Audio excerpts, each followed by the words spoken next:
A perfect night for football in the foothills as the Stampeders shoot for their 5th straight victory. Leif, what do you see as the difference in this one tonight? Well, John, when you look at this game and you look at the Stampeders closely, you always have to think if you can control their 2 slot backs, Dave Sapunjas and Alan Pitts, you have a chance to win the game. So for Sacramento, I think they have to pay a little extra special attention to these 2 great receivers if they hope to win this game, and I think that's the difference. Yeah, hard to see any 2 better players in those 2 positions anywhere in Canadian football as a team. There's some great slot backs around, but as a team, those 2 are right at the top. Well, they really are. And Alan Pitts, you know, last year at this point had 35 catches. This year has 34 at the same time. He's right on target for another 1,000-yard season. Wally Buono, you know, you talk to him and you say, Wally, where is your team better than a year ago? And he says, because we have more experience. All our guys just have been here longer. And so what that enables us to do is to change our schemes quicker on the go. If teams do things to us a little different, like Ottawa did last week with their defense, we react quicker. So that experience that they have makes a big difference. Almost ready for the kickoff by the Calgary Stampeders. Some happy Calgary fans enjoying a perfect evening at McMahon Stadium. As McLaughlin gets set to kick it off, he'll kick to a former teammate, perhaps. Keevan Jenkins is one of the deep backs for the Sacramento Gold Miners, and he's joined back there by Troy Mills and Charles Miles, number 27. It's underway in Calgary. And this is Keevan Jenkins. Something to prove to Stampeder fans, and Wally Buono in particular. He's out across the 32. Tonight's starting lineup brought to you by Speedy Auto Glass. Don't take a chance. Take your auto glass repairs and replacement to Speedy Auto Glass. Starting it off for the Sacramento Gold Miners, David Archer, clipping along at 1,500 yards passing so far. A few too many interceptions for that ratio of touchdowns to interceptions. Yeah, John, that's really what has hurt this offense as much as anything else this year. They're a -5 as a team in the takeaway giveaway category, and if you want to be in the top bracket in the league, you can't be in the minus column. From the 33, they keep it on the ground right off the bat. And that was Troy Mills, number 20, averaging 7.8 yards per carry. The backfield for Archer is Mills and Miles, number 27 and number 20. And the receiving corps has been adjusted just a little bit as far as the Gold Miners are concerned for this one. They have moved one of their outside receivers, their outstanding receiver, number 81, Rod Harris, inside. And they have moved a newcomer by the name of Tony Hargain to one of the outside spots. It was a 2-yard gain, and this is 2nd and 8, Sacramento. Archer from the shotgun. Here comes the pressure. Archer escaped, and Stu Laird got a hold of one foot and one shoe, and down went Archer. 75, Stu Laird. Little inexperience for Archer in his receiving corps as far as it goes so far in 1994. They've made some changes there and are trying to find just the right combination to go with their outstanding quarterback. And the offensive line, which was a problem area a year ago, giving up 65 sacks last year, has already given up 21 sacks in 5 games, and that ranks them worst in the Canadian Football League. So problems continue for Sacramento trying to protect their quarterback, and David Archer goes down on a sack early in this game on their first series. Here's Pete Cardier, and this is a terrible kick off the side of his foot out near the 50-yard line. No play for the Stampeders, but they'll take it because look at the field position Calgary gets on first possession. An 18-yard kick for that guy, Pete Cardier. Now, Doug Flutie enters. 13 touchdowns, 7 interceptions.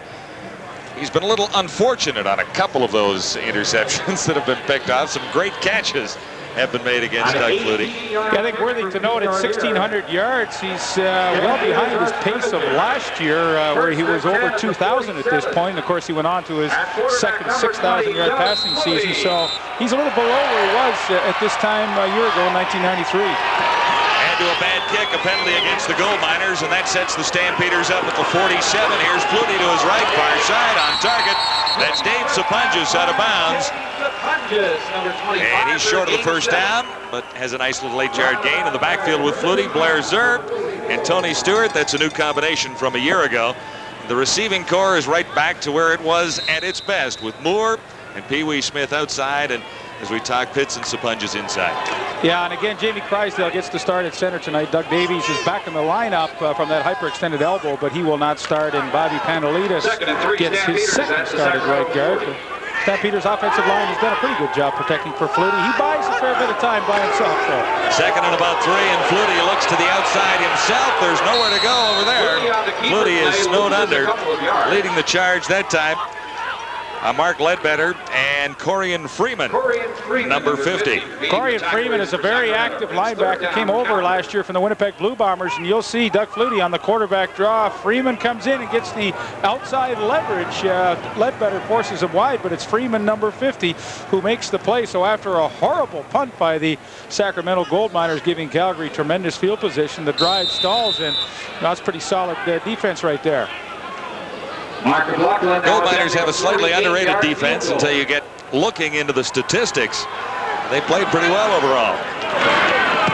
McLaughlin trying this field goal, and he's wide on his first try of the night. It'll go for a single point. So the Stampeders come away with 1 on a long field goal try by Mark McLaughlin. Good on 9 of 10 for 90%. His longest 48 coming into the game. But he's 0 for 1 at McMahon tonight.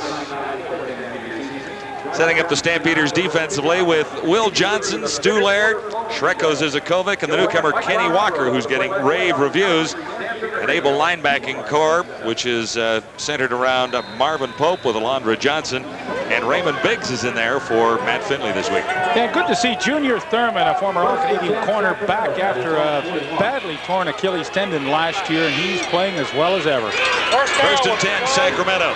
Time for Archer, and it was batted down at the line. Stu Laird got a mid on it, number 75, and Archer ended up on his backside.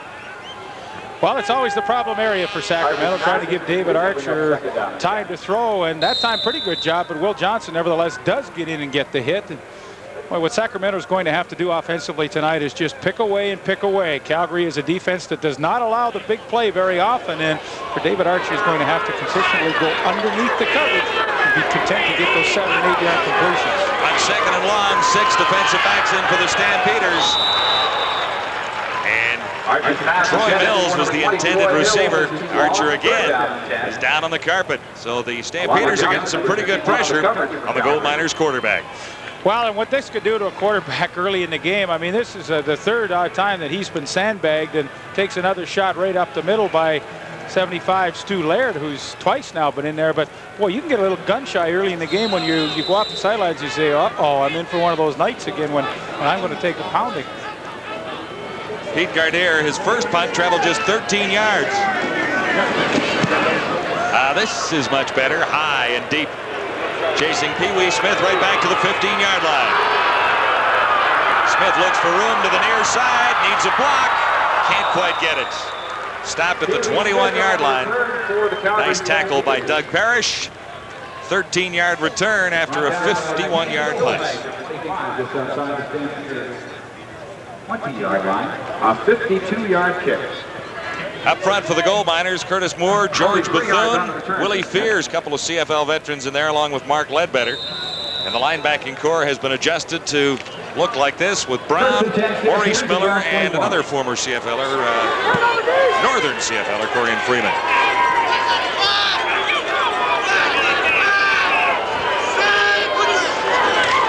Flutie on first down, far side. Out across the 30-yard line is Pee Wee Smith. The game is... And I think that's a great call on first down by Doug Flutie. You know, he has to be thinking Sacramento's awfully nervous of his high-powered passing game, so they're going to play a lot of zone coverage on first down and, you know, mix it up maybe on second downs with some blitzes here and there. But on first down, when you expect the zone, the quick screen to the wide receiver is the perfect call to give you some solid yardage. See how close it is.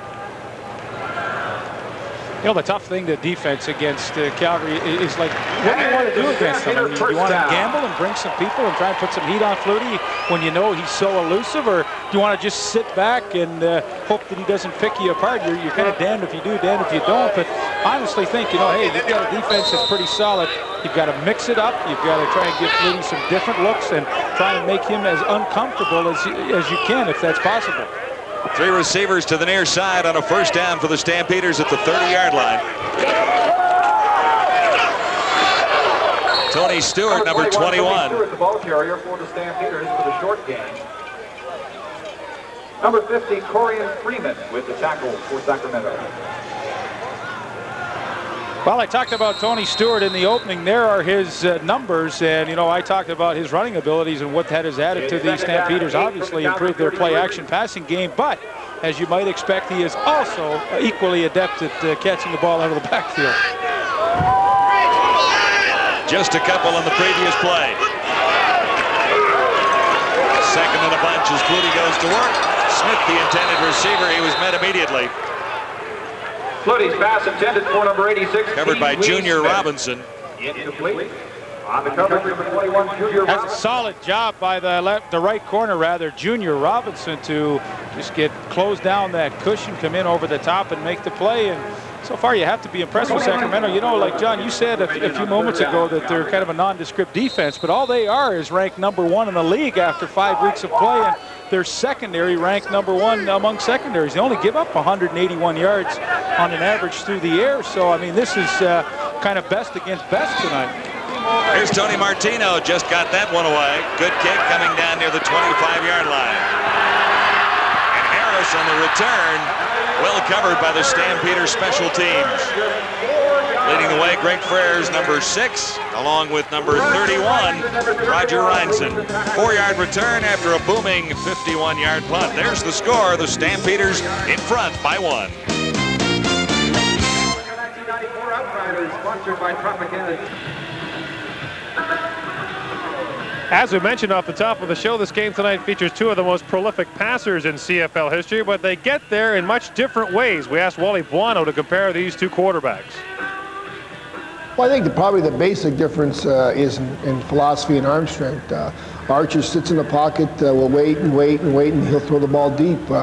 Whereas Doug likes the quick game, is very good at reading the quick underneath zones, and he takes advantage of it. As soon as you pressure him, Doug can make something happen. Another significant difference, whenever Doug Flutie throws the ball, he's generally turning away from the line of scrimmage. And Sacramento players point out that when David Archer throws, he's generally moving forward. So Archer was sacked 69 times last year, but tack on another 100 times that he got labeled after he threw, and he takes a mighty pounding back there. Yeah, he's already taken that tonight. Yeah, that's a good point about Doug Flutie. You know, he is so good at releasing that ball and ducking the hit that he doesn't take near the pounding that David Archer would take throughout the course of the season. Neither quarterback has been able to move the football much so far this evening. 9:49 to play, opening quarter. Just 1 point on the board. A single for the Stampeders and a wide field goal. First and 10, goal miners at the 27. Archer quickly over the middle. Troy Mills made the catch, number 20, and that'll be enough for a first down. Mills ran into Alondra Johnson, number 51. 12-yard game. Sacramento being a little more creative on offense. They bring motion out of the backfield, and here comes Mills right in there. And all you want to do is let the linebackers get their drop. And for David Archer, this is exactly what I talked about on the last series. He's got to throw underneath and be willing to take that 7, 8, 9 yards. He took 12 there, good for the first down near the 40-yard line. This time Archer to his right, near side. And he threw it just a little high for Tony Hargain, number 7. Hargain moved into a starter's role for the first time with Rod Harris, number 81, moving inside. Very impressed with this guy. Well, he's a good target, too, for David Archer to try and find at well over 6 feet, but the ball a little high there. And, you know, sometimes that could be the pounding that Archer's taken so far in this first quarter. Calgary only rushes 4 people most of the time, but, boy, they have put somebody in Archer's face on almost every play. Second and 10. Archer uses the shotgun, and the play is whistled down. Procedure call going against the gold miners. Sacramento with their lineup here, taking a page out of Calgary's offensive book, where they have brought 5 receivers in, and there are 5 true receivers in their 5-pack to try and put a little pressure on the Calgary defense. And as much as anything else, what it does is stretch that defense the entire 65-yard width of this field. And boy, if Calgary plays some zone, which is their favorite coverage, you really open up some good lanes with those 5 receivers in the game. And Archer faces second and 15. just inside the 35. Again, the shotgun. Again, the charge. Archer stands in and delivers. Archer's pass Jones was the intended receiver, number 4. And again, Archer pays the price. Shreko Zizakovic comes in and gets the pressure. You'll see him right up the gut. And just as Archer delivers once again, he steps up and is hit. And there was no way he was going to complete that ball. But the point well made by Gord Miller. See how Archer's stepping up and he steps right into the oncoming rush, where as a Doug Flutie might throw and duck away from that. See Archer grabbing his hand. I think he hit the top of the helmet of Zizakovic. Pete Gardair's average has moved up to 32 even after one good one and one bad one. Now another good one. Pee Wee Smith from the 25. Good tackle. Leading the way upfield, Keevan Jenkins, the former Stampeder. And there was nowhere for Pee Wee to run. On the sidelines, Stampeders getting ready. And we'll continue from Calgary in a moment. For the Sacramento Gold Miners, David Archer ripped the fingernail off his right index finger. Now that doesn't sound too serious, but of course David Archer's right index finger is the one he touches the ball with last. It's very painful for him, and Kay Stevenson concerned that his great quarterback, who threw for 6,000 yards last year, may not be able to return to this game due to a ripped off fingernail. Tough break for the Gold Miners if Archer isn't back in here shortly. He hasn't been able to move his football team, but Doug Flutie hasn't been able to move the Calgary Stampeders either. Just 1 point on the board at 8:06 to go in the opening quarter. 1 first down for the Stampeders, Leaf, and 1 first down for the Gold Miners so far. Well, I would be surprised if Flutie didn't get something going on this series. He's had a few now to have a look at what Sacramento's doing when Calgary comes out in his trips formation as they have here. They've been trying to cover Sapunjas with Hurley Brown, the linebacker, and don't be surprised if Flutie hasn't picked up on that by now. Stampeders first down from the 30. And it's batted down as George Bethune got a mid on it. Almost appeared as though Flutie played that a little bit casually. Calgary's Sacramento's defensive personnel is so much different this year than last year. This year, the 2 defensive tackles like George Bethune and Willie Fears, big, strong pluggers up the middle, and then you've got Curtis Moore and Mark Ledbetter, converted linebackers, pressuring from the outside. It's a much better defensive front than they had a year ago. 2nd and 10, Stampeders beginning at the 30-yard line. Flutie, all kinds of time to throw. One fake, fakes it again, and then has Stewart wide open for a big gain inside the 50-yard line. Tony Stewart stood out there in left field and waited for that one.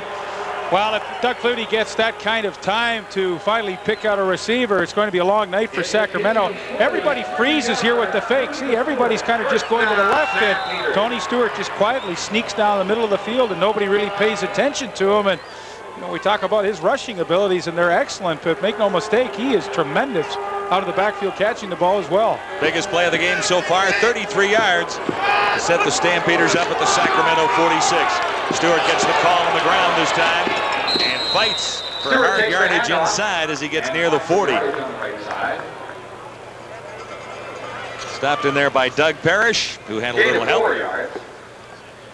And if Stewart stays healthy this year, he is on track, as we said in the opening, to go well over 1,000 yards. And he's sneaky big, too. When you first look at him, you don't think he's over 200 pounds, but he's 6'1", 205, very strong in the upper body. And Wally Buono is very complimentary on how well he blocks, as well as doing all the other good things he does in their offense.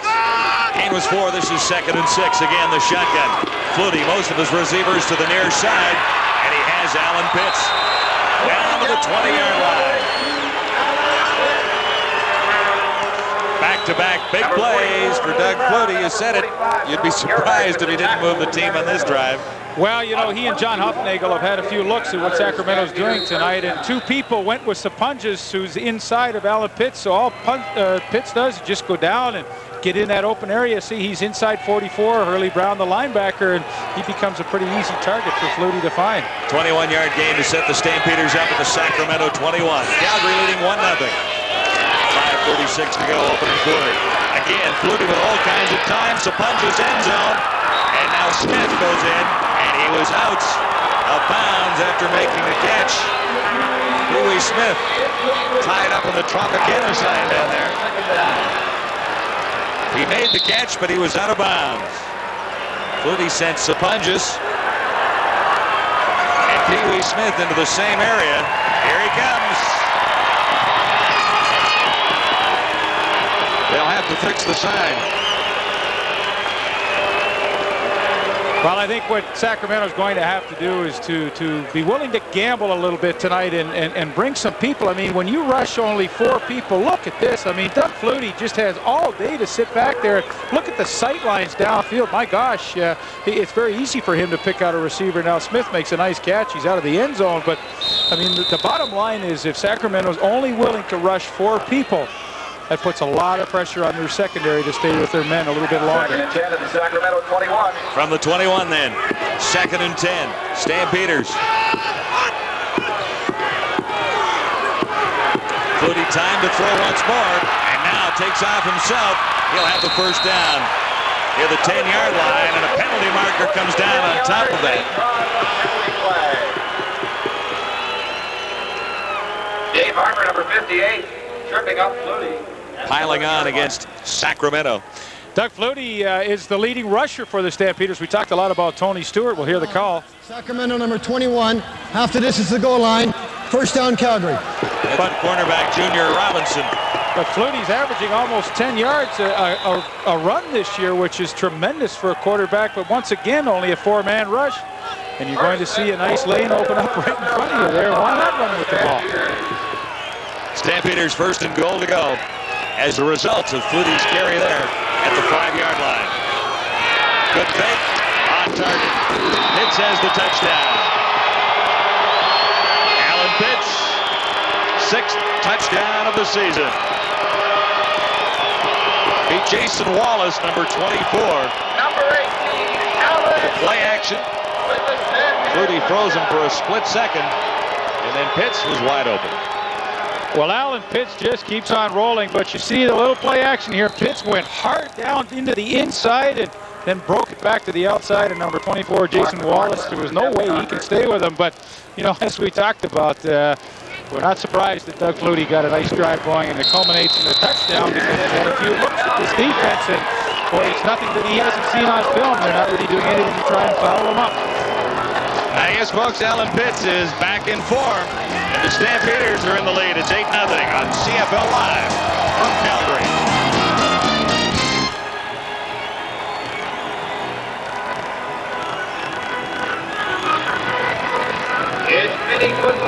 What's the deal on Archer, Gord? They're freezing the finger. The worst part for him is taking the snap from center. He tried taking snaps from center and says it hurts like hell. But they're freezing it. Shotgun? Huh? He'd have no... Who, me?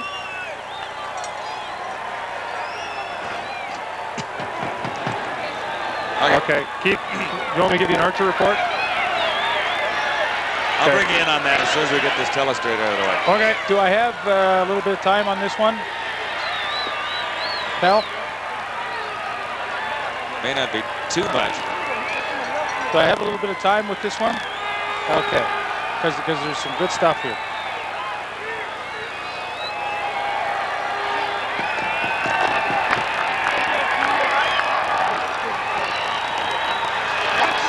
We just watched Alan Pitts at work catching his 6th touchdown of the season. Here's how it looks. How you guys Pretty doing? play.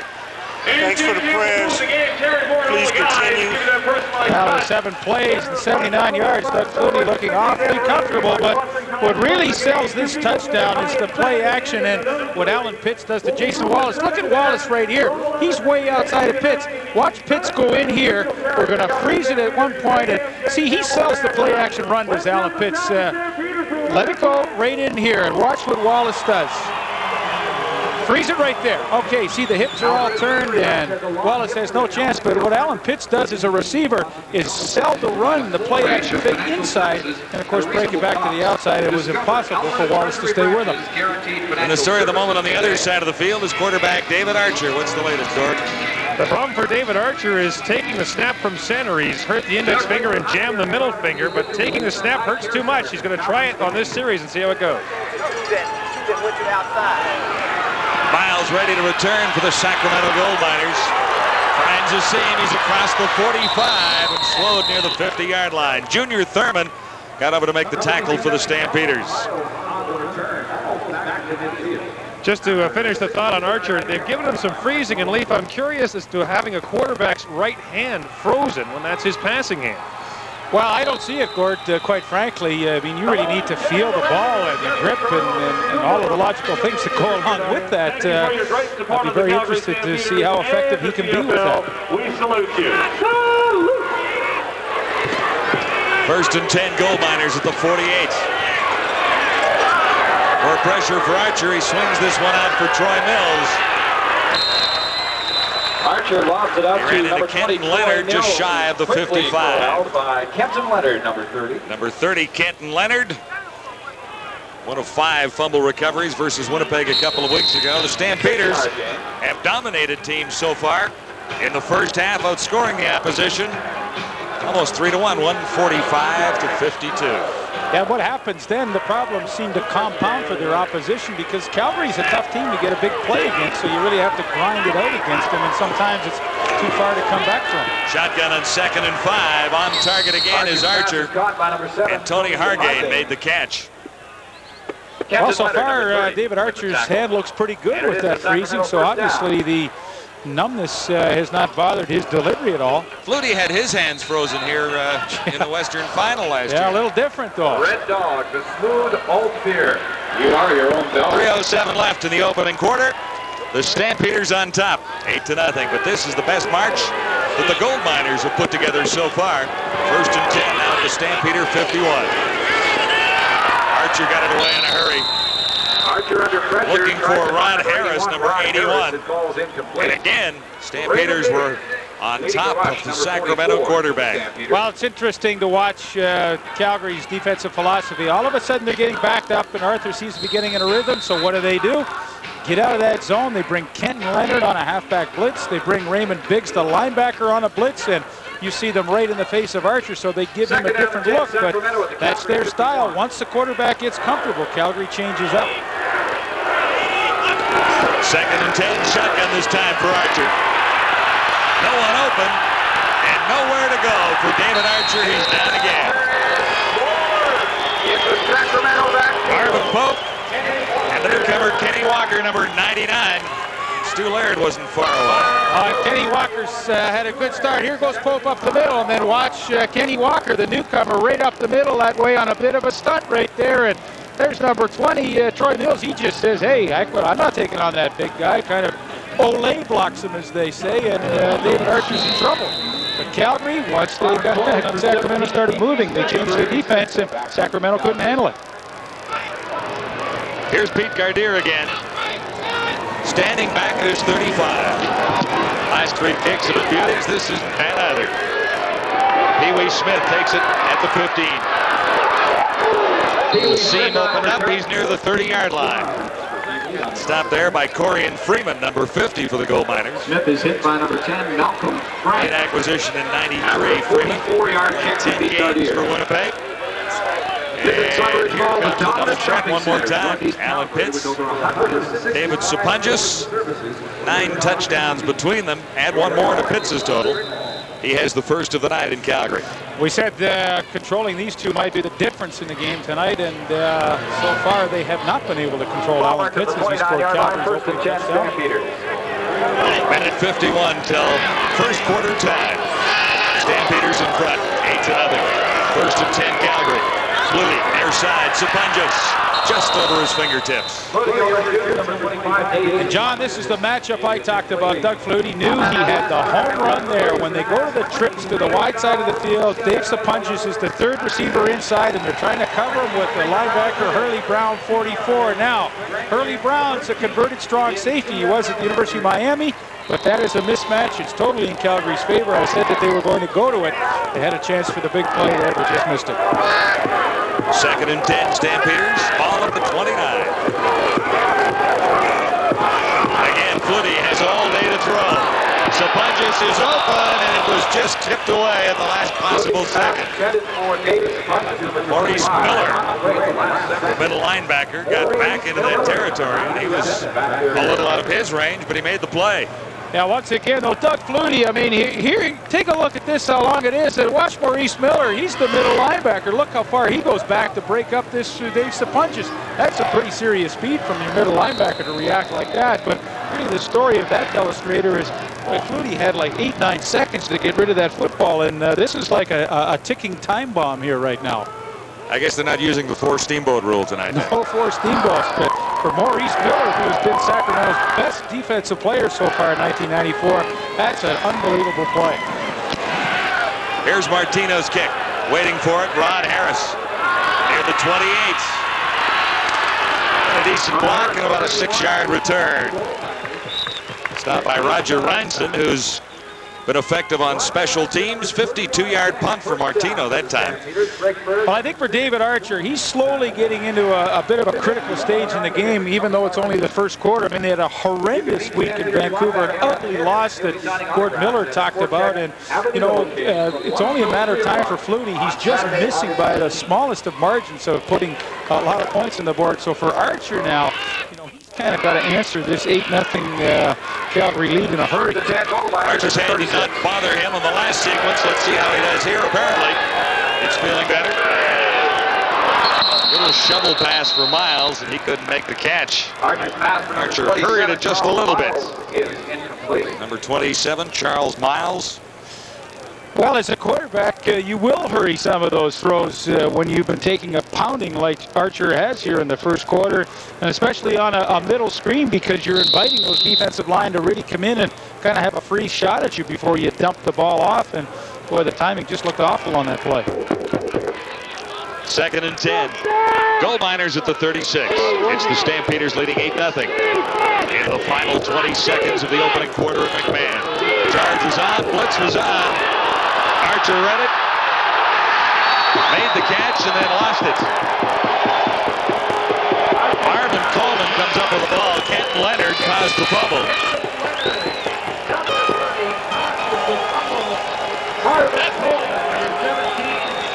And they're celebrating around Kenton Leonard, who created the turnover. Well, they did a nice job to pick up the blitz and give Archer time to throw, but Willie Boyer, you're going to see him come right across in your picture here. And who's waiting for him but number 30, Ken Leonard, not known as one of the large hitters in the league, but here the helmet goes right up through the chest of Willie Boyer. The ball comes loose, and the Calgary Stampeders have the first turnover. Set up at the 38-yard line. The pitch goes to Stewart. He bobbles it, fires it back to Flutie, and Flutie looks deep. This is Pitts. Oh! Solid defensive play. That would have been some kind of touchdown. Tom Gerhardt, the safety, got back there. Pitts looked to be all by himself in the end zone. And interesting, if nothing else, this play. And Sacramento Gold Miners no score. That'll be the end of the opening quarter. Well, as ugly as this play began, it sure had a chance to turn out into a touchdown. Alan Pitts just could not outfight the middle safety Tom Gerhardt to make that touchdown catch. Yeah, a little bounce pass to Flutie there. Pitts can't quite bring it down in the end zone.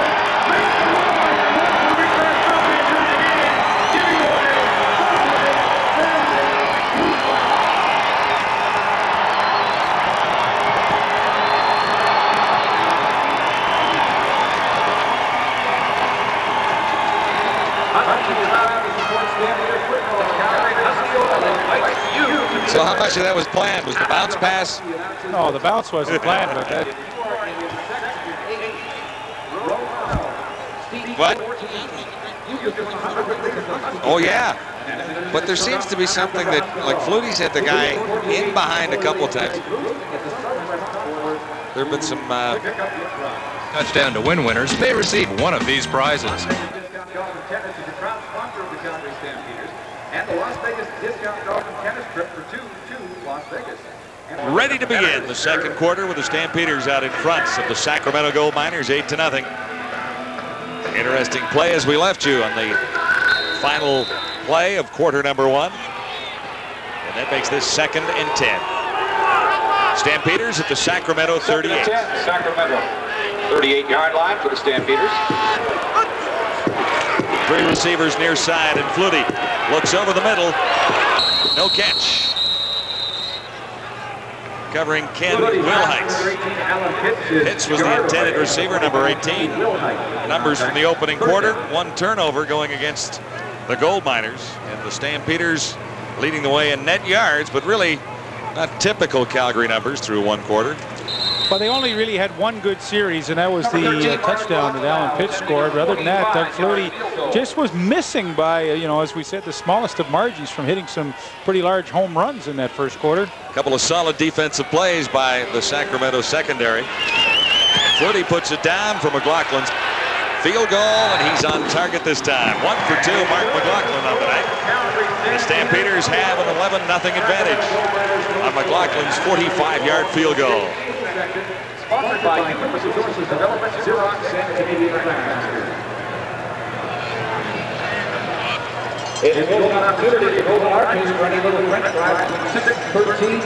Stampeders have been the team of the 90s, won Grey Cup 1, but the regular season has been all Calgary since Wally Buono has been in charge. 53 regular season wins. Bombers are close behind at 49, followed by Edmonton and then Saskatchewan. Yeah, and McMahon Stadium has been kind to Calgary. Of those 53 wins, 33 of them have come at home, so they are a tough team to beat here. First down, Sacramento.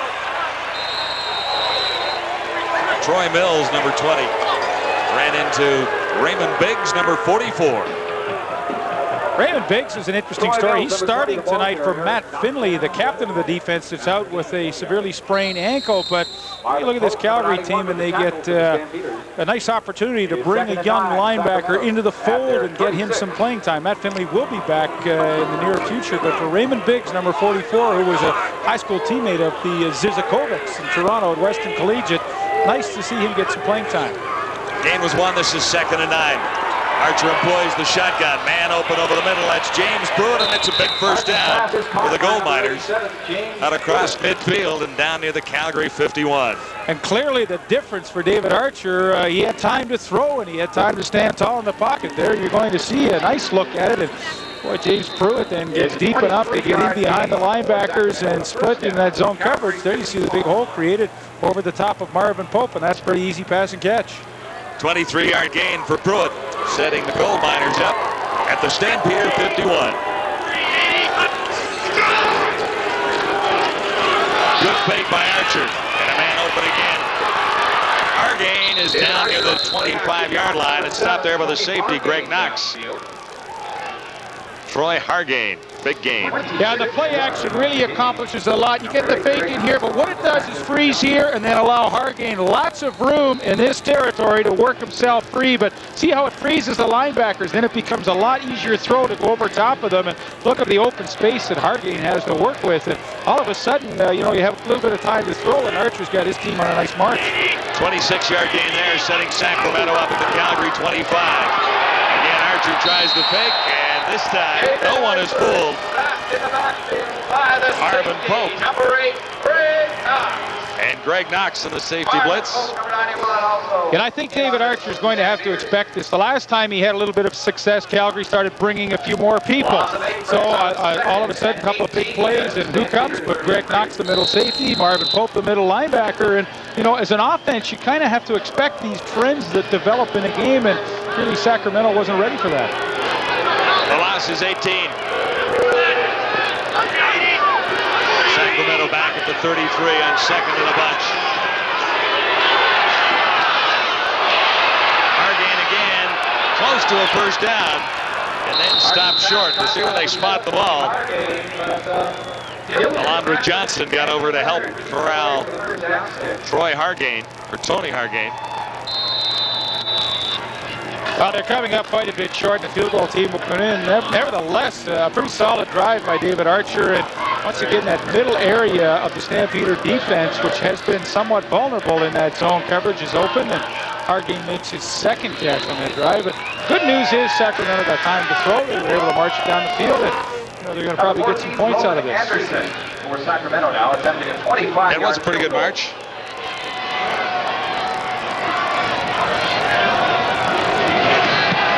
Roman Anderson has the field goal. And the Gold Miners are on the board, trailing by 8 points to the Calgary Stampeders. Short little field goal by the new kicker, Roman Anderson. There's your score, and this is the CFL Live. Are going to toss the ball here, hopefully, and when they move it over here, we're going to watch that ball, let it gathering from underneath the gathering station. Here we go, look at that, hold out, let's roll the car, show it.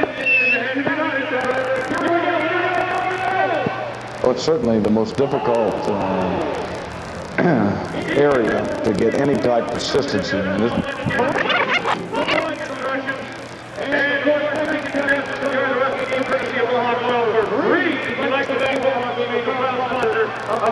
David Archer's success in the CFL has been done despite the fact that he's had a revolving door at the receiver positions. It's tough to get used to new receivers all the time, and that's exactly what David Archer has had to do. Well, it's certainly the most difficult area to get any type of consistency in is between quarterback and receiver. The passing game historically has been the most difficult to come around.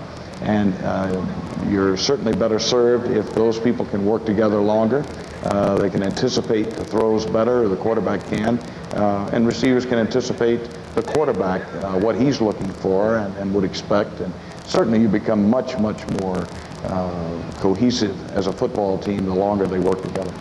Kay Stevenson was even shuffling receivers around in the pregame warm-up. Who brought Harris inside and put Tony Hargain outside. That was not the plan that he had announced for yesterday.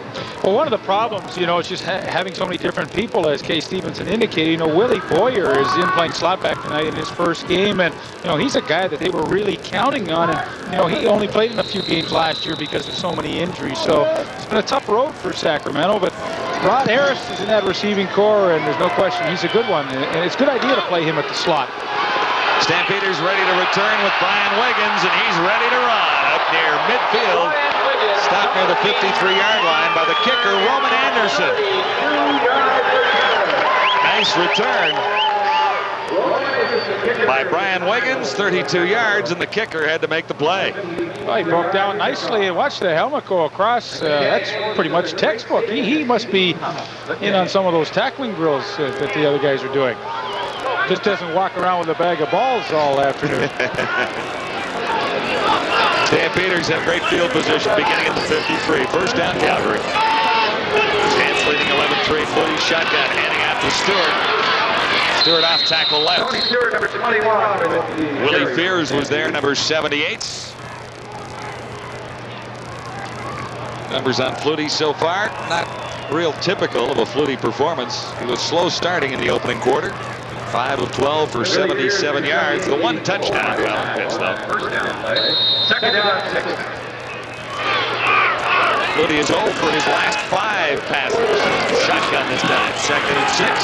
On target. That's Sapuntis. And that'll be a first down, Stampeders. Near the 41. John, this is a matchup we have indicated is very favorable for Calgary. Dave Sapuntis on Hurley Brown, who was a strong safety in college. Here he is, and Sapuntis is the number 3 receiver. Now it's a pretty easy pattern just to the outside, but, you know, give Calgary credit. They have recognized this defense, and they're exploiting that type of coverage. An 11-yard gain, Stampeders first down. Sacramento 21, and this is Stewart. Tony Stewart, number 21. Ran into Malcolm Frank, number 10. And Stewart is down in first down territory one more time. Yeah, Doug Flutie throughout his career is becoming more and more patient, willing to nickel and dime a team, go underneath the coverage. Tony Stewart just sneaks out of the backfield. Everybody clears out for him, and boy, it's at least 8 or 9 yards before any Sacramento players near him. Easy ball to complete, and the kind that you can sure keep drives going with. 3 receivers near side of the field. Flutie stands in and fires. This one is picked up and run out of bounds by Doug Parrish, the former Edmonton Eskimo. An 11-yard return. And I'm not sure what happened on that play, Leaf. Well, it was overthrown on the hook, trying to hit Wiggins, I believe, but shows you the depth of Sacramento. You know, with all imports in that secondary, they shuttle people in and out, and Doug Parrish, who's really their 6th defensive back, is in the game right now to give Bobby Humphrey a breather, but boy, that is a true advantage, I think, for the All-American teams. Sorry, John, they can shuffle their personnel a little easier than the Canadian teams can. Yeah, receivers, linebackers, deep backs, it all works in that area. Well, I mean, you look at Sacramento, they've got 7 defensive backs that can all play, and how many teams can say that? From the 15, first down, and Archer has another first down. It's Harris, number 81, making the catch. In front of Douglas Kraft, number 3. Rod Harris, who a year ago was an All-Canadian with 90 catches, over 1,300 yards, 7 touchdowns. Obviously, between David Archer and Rod Harris, the most valuable players on this Sacramento team. But strategically, they have worked him into the slot back a lot more this year than they did last year. And, you know, that's a good move to give him a little more field to work with. Yeah, they're moving him all around. This time he's at the wideout spot, near side. And this is Mills breaking one off right tackle. And he's very close to a first down. Troy Mills averaging 7.8 yards a carry coming into the game. And he's got a chance to play. Mike Oliphant has been on the injury list. At least a chance to get his hands on the ball some more. Yeah, nice looking trap play. You bring the offside tackle and guard Shorts and Diaz-Infante all the way across, and they create a nice opening for Troy Mills to run through. Troy Mills, sneaky big as well at 212 pounds. And you mentioned his average per carry at 7.8. I mean, that is awfully high. And up for the first down as the Gold Miners try and continue the roll. Here comes the heat, though, and down goes Mr. Archer. 3rd sack of the game by the Stampeders. And Stu Laird was there along with Lubos Zizakovic, number 98. Lubos Zizakovic, younger brother of Shreko. A little stunt there with Stu Laird. Laird comes inside. Zizakovic to the outside, and as David Archer spins around, absolutely no way he can escape.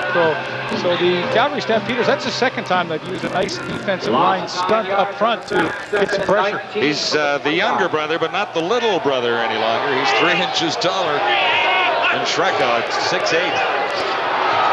Second in a bunch. Harris was the intended receiver, and Junior Thurman was covering. So it'll be 3rd down and kick it away for the Sacramento Gold Miners. Boy, he sure fought through Rod Harris nicely on the inside to make the play. I love the Zizakovic, Shreko and Lubo. They get the accordion out on the weekends and get the music going, a little feet stamping. Yeah, the boys from Hamilton. Shreko had a key quarterback sack against Ottawa. There's Lubo, number 98. Arvin Coleman, number 17. Pee-wee Smith, number 86, is back. He played in Hamilton last year. Arrived in Calgary. I should say they're both from Toronto. Grew up in Toronto, at least. Pee-wee Smith, a little room to the outside, and he's finally run out. Around near the 37-yard line.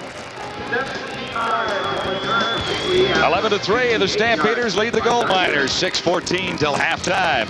This is CFL Live. Story so far is the Calgary Stampeders' inability to hit some big plays that they had open, and the Sacramento defense playing, living up to their #1 ranking. You know, they've only allowed 11 points and they played pretty solid. Time of possession favors the Gold Miners, and that might be a bit of a surprise. Stampeders drove once for a touchdown and settled for a field goal and a single points from Mark McLaughlin for their margin of the lead right now. Brian Wiggins made the catch. He's halfway to a first down near the 45. Almost 6 yards. Sacramento on defense changing up just a touch there. They decide to bring a little extra pressure.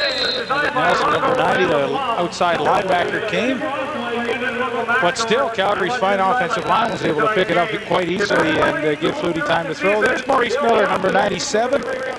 Traded with BC Lions last year. He came over to Sacramento. Freeman Basinger went to the BC Lions, and boy, you know, you talk to the Sacramento people, their media covering the team and their coaches, and without a doubt, he has been their best player on defense this year so far.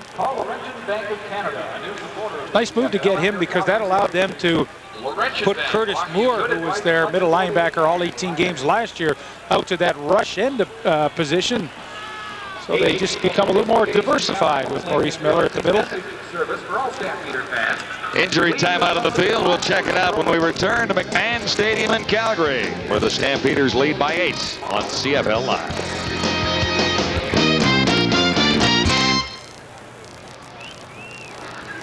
Greg Jolson. Number 98, Greg Jolson. I'm pretty sure. Backup Jolson. Pretty sure. He just kind of trips and you don't really know how it happened. Right there. His toe. That's a funny one.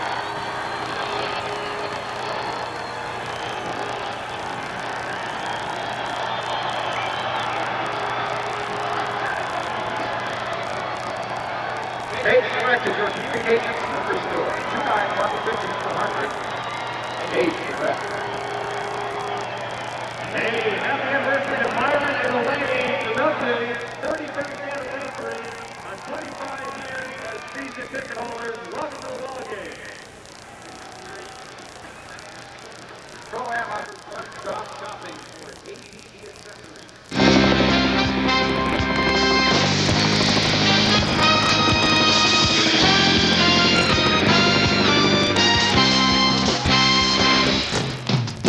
Injured gold miner being helped off the field now. Greg Jolson, number 98. Listed as a reserve defensive lineman. He's being attended to on the gold miner bench. And the Stampeders come out over the ball with Smith to the near side, along with Will Moore. This is 2nd and 5. Flutie shotgun.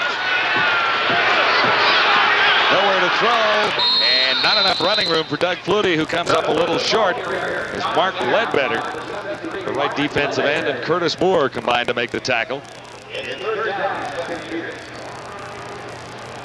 Pretty solid job on defense for Sacramento that time. Those are the numbers for Flutie through a quarter and a half of play, 8 of 16, not the total yardage that you might expect from a Doug Flutie. He's hitting on 50% of his passes now, but he usually hits on 60.3%. So Flutie is not quite in his usual groove against the gold miners. 5:11 to go till halftime, with Calgary leading 11-3. Number 81, the only man Third down kicking situation for Martino.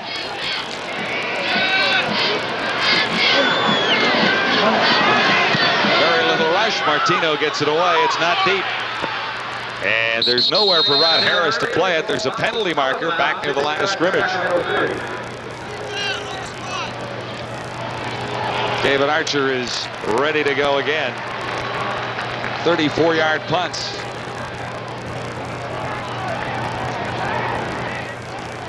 Holding, Sacramento number 93, 10-yard penalty from point possession gain. First down, Sacramento. The other game is in and complete, with Baltimore downing Hamilton 30-15. The Tiger Cats stay with just one win on the season. Yeah, Baltimore, who was in a first-place tie with the Winnipeg Blue Bombers, now moved to 4-2, and a half game up on Winnipeg, who is yet to play.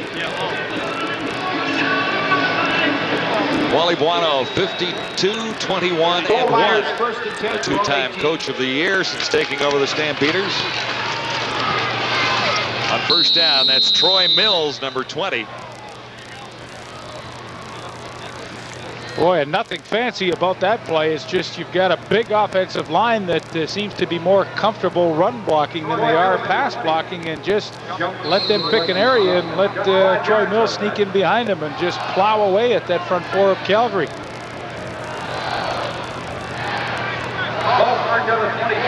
Near side this time, Tony Hargan.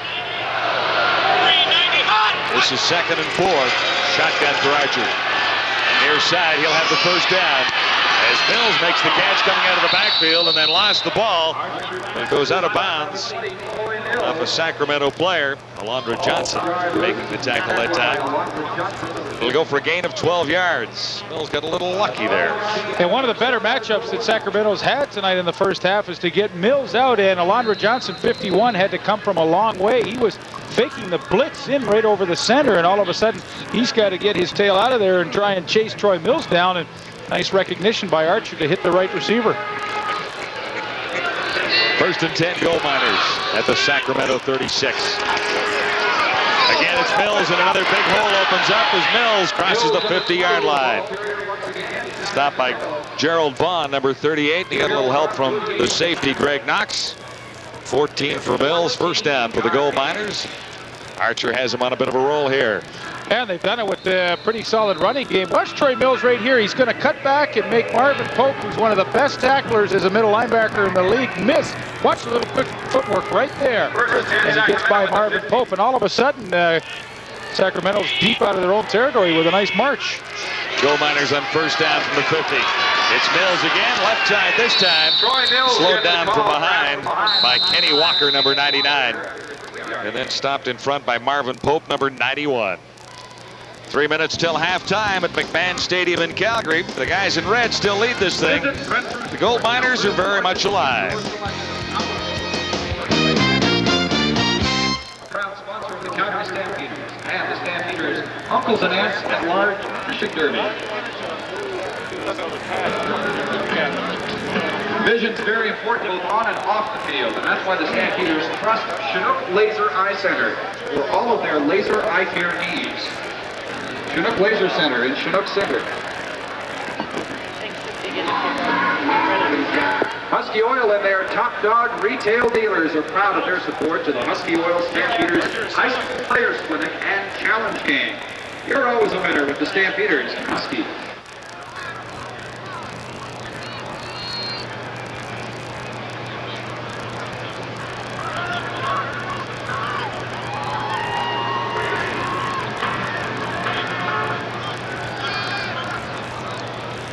Congratulations to last week's Daniel Player of the Game, punt and kickoff return specialist, Marvin Coleman.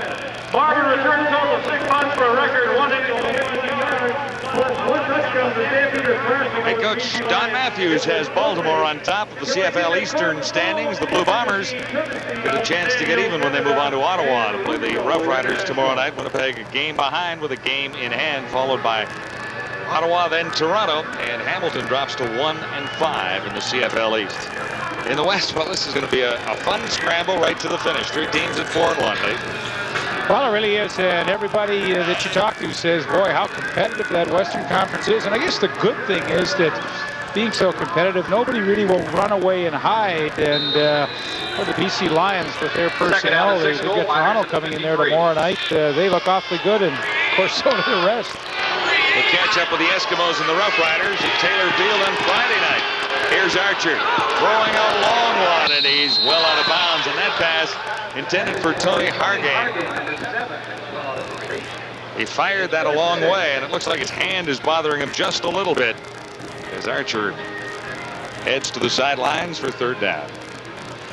And once again, as he releases the football, Zizakovic is right in his face, and that's the nice thing. Just make sure that Archer doesn't go down. He knows he's hurting, and hey, Schrecko's a pretty good guy. I mean, you want to try and sack the quarterback, but he doesn't want to hurt anybody either out there.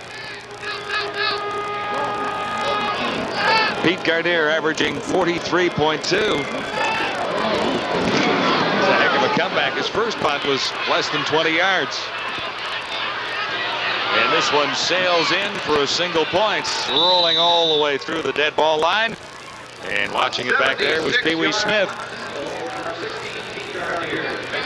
Good decision by Pee Wee Smith, too. Give up the single and get it out to the 35, get some breathing room.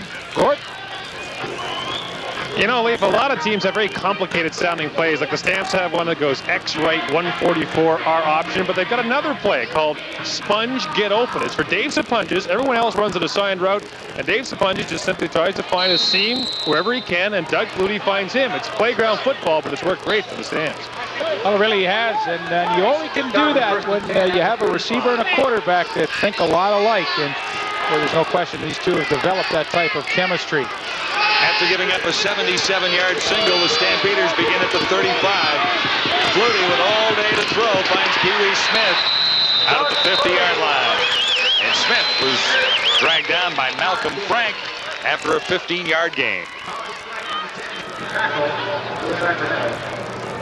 2:26 to go till halftime. It is the Stampeders leading 11-4. Well, Pee Wee Smith still looking for his first touchdown of the year. Everybody else has one except Pee Wee. And I know Doug Flutie, I'm sure he's seen the statistics too, and will try his best to get Demetrius. I like Demetrius better than Pee Wee, you know. Yeah, try and get him a touchdown before not too long. I don't know who named him Pee Wee. Demetrius has a little elegance to it.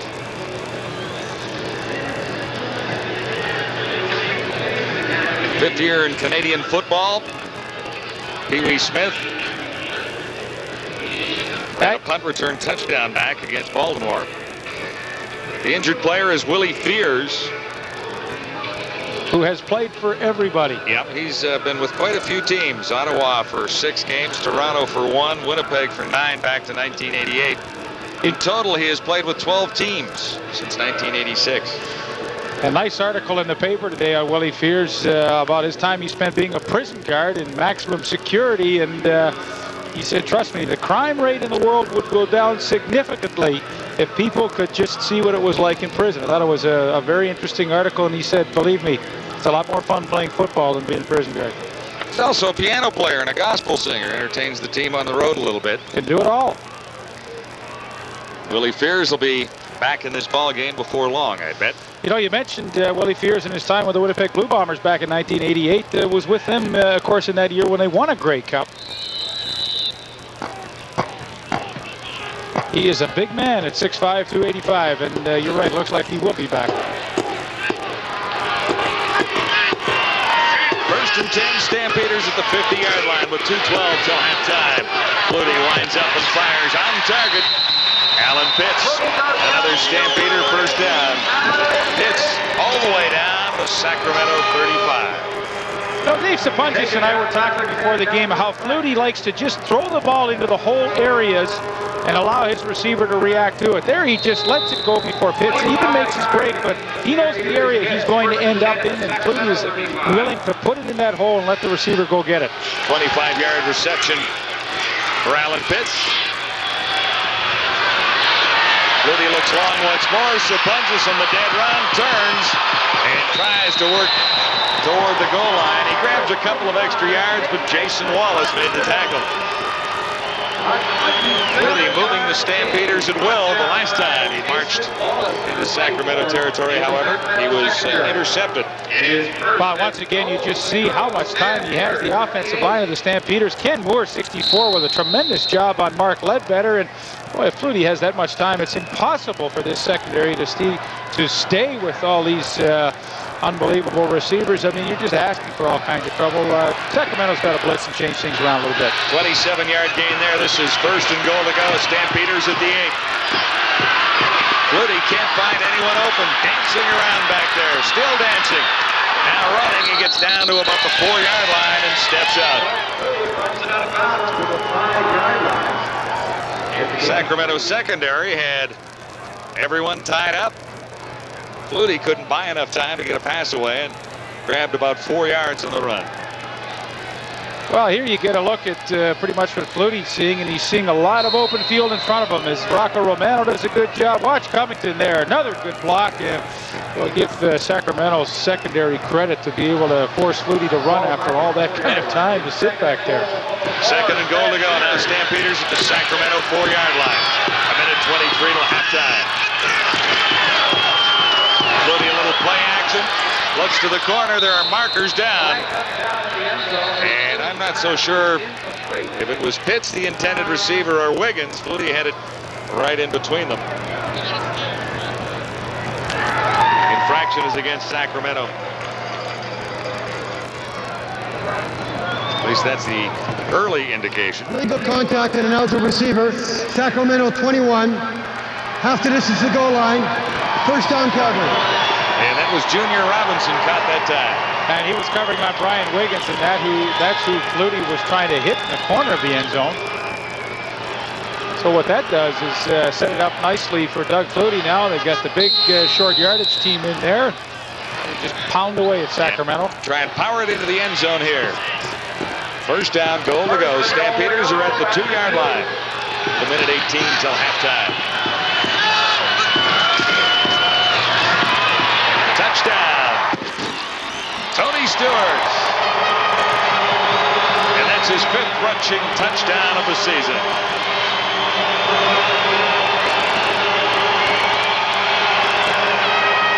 An impressive drive for the Stampeders. A penalty helped them out. But really the key, John, to that drive was how much time Doug Flutie had to just pick out a receiver, and it's finally capped off by this solid run of Tony Stewart's 8th touchdown now that he has scored totally this year. That leads all CFL players in touchdowns scored. 5 along the ground and 3 receiving touchdowns for number 21, Tony Stewart. And with the convert added by Mark McLaughlin, is the Stampeders out in front of the Gold Miners, 18-4. A minute 15 to go till halftime. Stampeders have marched for 2 touchdowns and looked impressive in doing so. Well, you're going to get a nice look at the short yardage offense of the Calgary Stampeders. And, hey, here's Marvin Pope, number 91. They bring him in, and watch the good blocks down here. Pope leads up through the hole, and then for Tony Stewart, you watch where he follows. Now, Marvin Pope doesn't get a great block, but they seal off just enough. There's Hurley Brown, 44, tries to come up the inside, gets caught, and Maurice Miller cannot make the play at the goal line. And well, that's a nicely executed short yardage running play by the Stampeders. Fun for those defensive players, a guy like a Marvin Pope, to get in there and run some offense, you know. Yeah, get a little assist on the touchdown. Yeah, you get some renewed enthusiasm when you can play on the other side of the football field.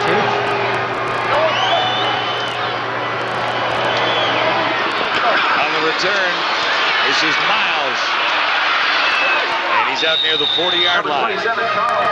A minute 10 to play till halftime. Stampeders covered 75 yards in 5 plays, and they did it quickly in a time of a minute 17. Stewart capped it off. The 2-yard rush on 1st and goal to go at the 2-yard line.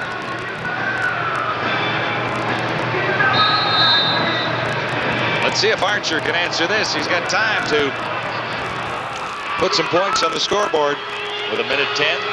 1st and 10, Sacramento at the Gold Miners 38.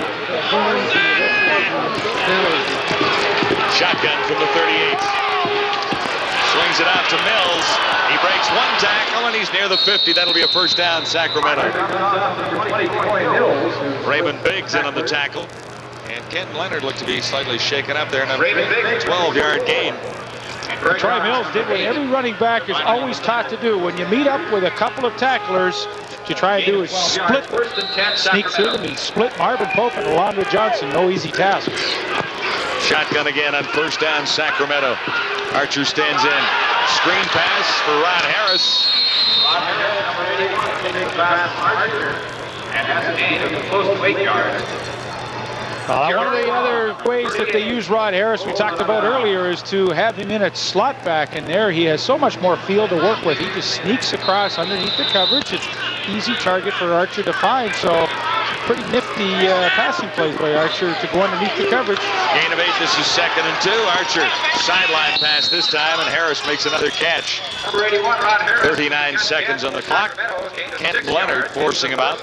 And an important drive for Sacramento. You know, they trailed by 14. Now, that doesn't sound like a lot, but when you consider that they're 11th in points scored coming into this game with only 113, you know, they can't let this game get out of hand. So if they can answer back with some points of their own here late in the second quarter, I mean, it'll be really helpful and encouraging for them as they go into the locker room.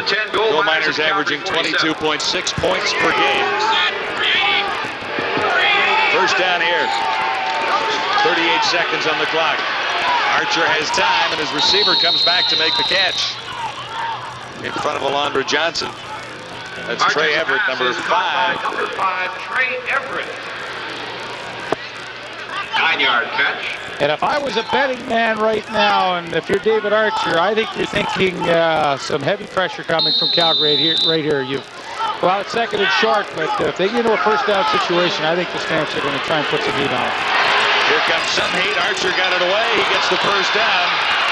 And Mills has yards to spare, lost the ball, and I think it's picked up by the Stampeders. It is Stampeders recovering the fumble. Alondra Johnson, number 51, came up with it. James Pruitt had an opportunity, number 87, but the Stampeders got to the football with 17 seconds till the half. And if you're Case Davidson, you really have to be discouraged because that was a beautiful drive, and you know, you don't get that many opportunities to score against Calgary here at McMahon Stadium, and that was really a missed opportunity with that fumble. Couple of turnovers already for Sacramento. Pretty nifty move by Troy Mills initially, but as he goes down on the hit by Junior Thurman, the ball comes loose at 51. Alondra Johnson just wrestles it away from Pruitt. 17 seconds till the half. Flutie with a first down to 25. Gets it out for Pee Wee Smith. And he's near the 35-yard line with 11 seconds on the clock. Calgary in the lead, 18-4.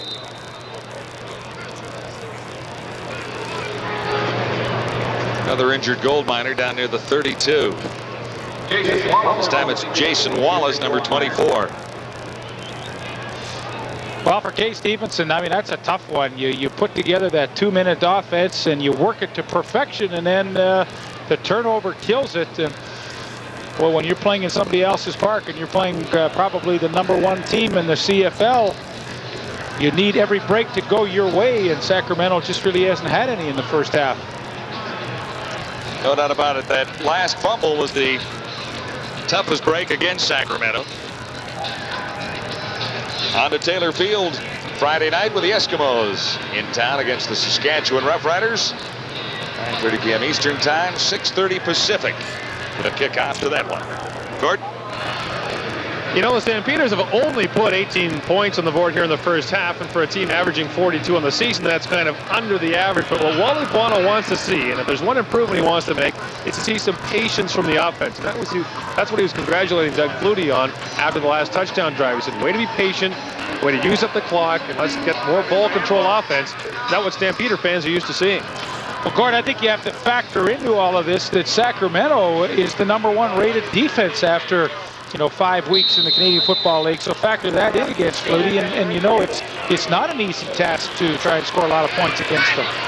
Flutie had a string of 0 for 5 in passing. He is now 5 of 5 on his last 5 passes. Final play of the opening half, as Flutie keeps it on the ground with Tony Stewart. And the Stampeders will head to the dressing room at halftime with an 18-4 lead on the Sacramento Gold Miners. Gold Miners had an opportunity late to get it a little bit closer, but the Stampeders got it right back. 18-4 at the half. Stay with us for Gord Miller in the halftime show. Right.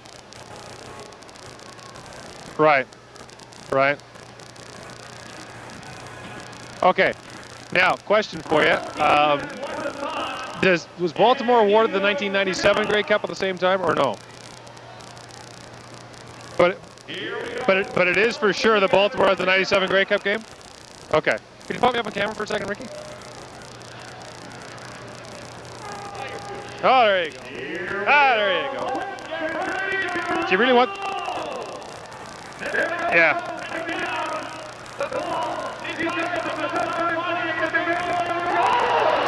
Alrighty, there we go.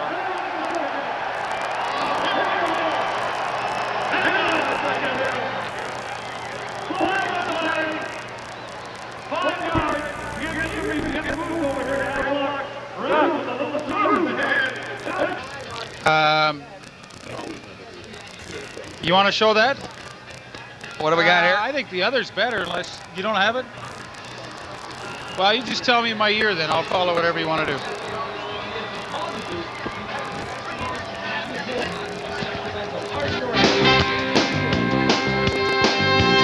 It's halftime at McMahon, where the Stampeders lead the Sacramento Gold Miners 18-4. Gold Miners had an opportunity to get a little bit closer in the dying moments of the opening half, But a fumble turned things around. That's been pretty well the Sacramento story all season long. Too many turnovers. Yeah, it's really hurt them. And pretty solid Calgary performance, though, in the first half. Took Doug Flutie a few series to get comfortable with what he was looking at on the Sacramento defense. But when he finally did, on their third possession, a little play action fake to Tony Stewart, freezes everybody, and Alan Pitts working on Jason Wallace to the out, and that was Calgary's opening touchdown of the ballgame. Flutie had all kinds of time to do just about whatever he wanted at certain points of this football game. Well, he drove it down once again, hits the punches on a few, and then Tony Stewart caps it off on the short yardage run for Calgary's second touchdown of the game. But unless Sacramento was willing in the second half to try and put a little more heat on Flutie with some different defensive schemes, I think they're going to be in for a long second half. Well, it was a long first half for the Gold Miners, and again, some of the problems that have dogged Sacramento all season so far, a problem again at McMahon tonight. There's the score at halftime. Second half kickoff is coming right up.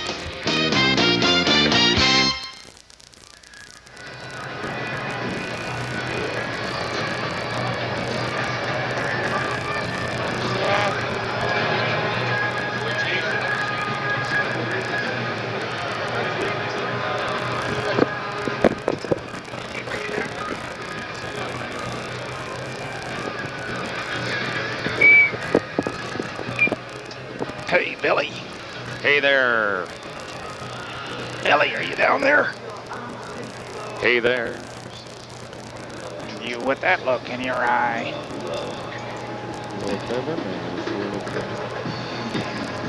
Where's Miller? Yes.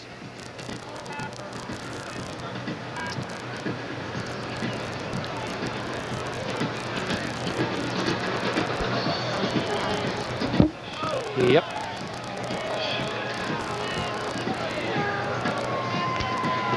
Welcome back. Here are the other numbers at halftime. First downs favored the Stampeders 12-9, as did net yards at 215 to 173. Turnovers hurting the Sacramento Gold Miners. There were 2 in the opening half. Time of possession is interestingly Sacramento hanging onto the ball a little longer than the Stampeders, but the Stampeders found the end zone on 2 occasions. Yeah, John, one of the great storylines of the first half was the protection that Doug Flutie got.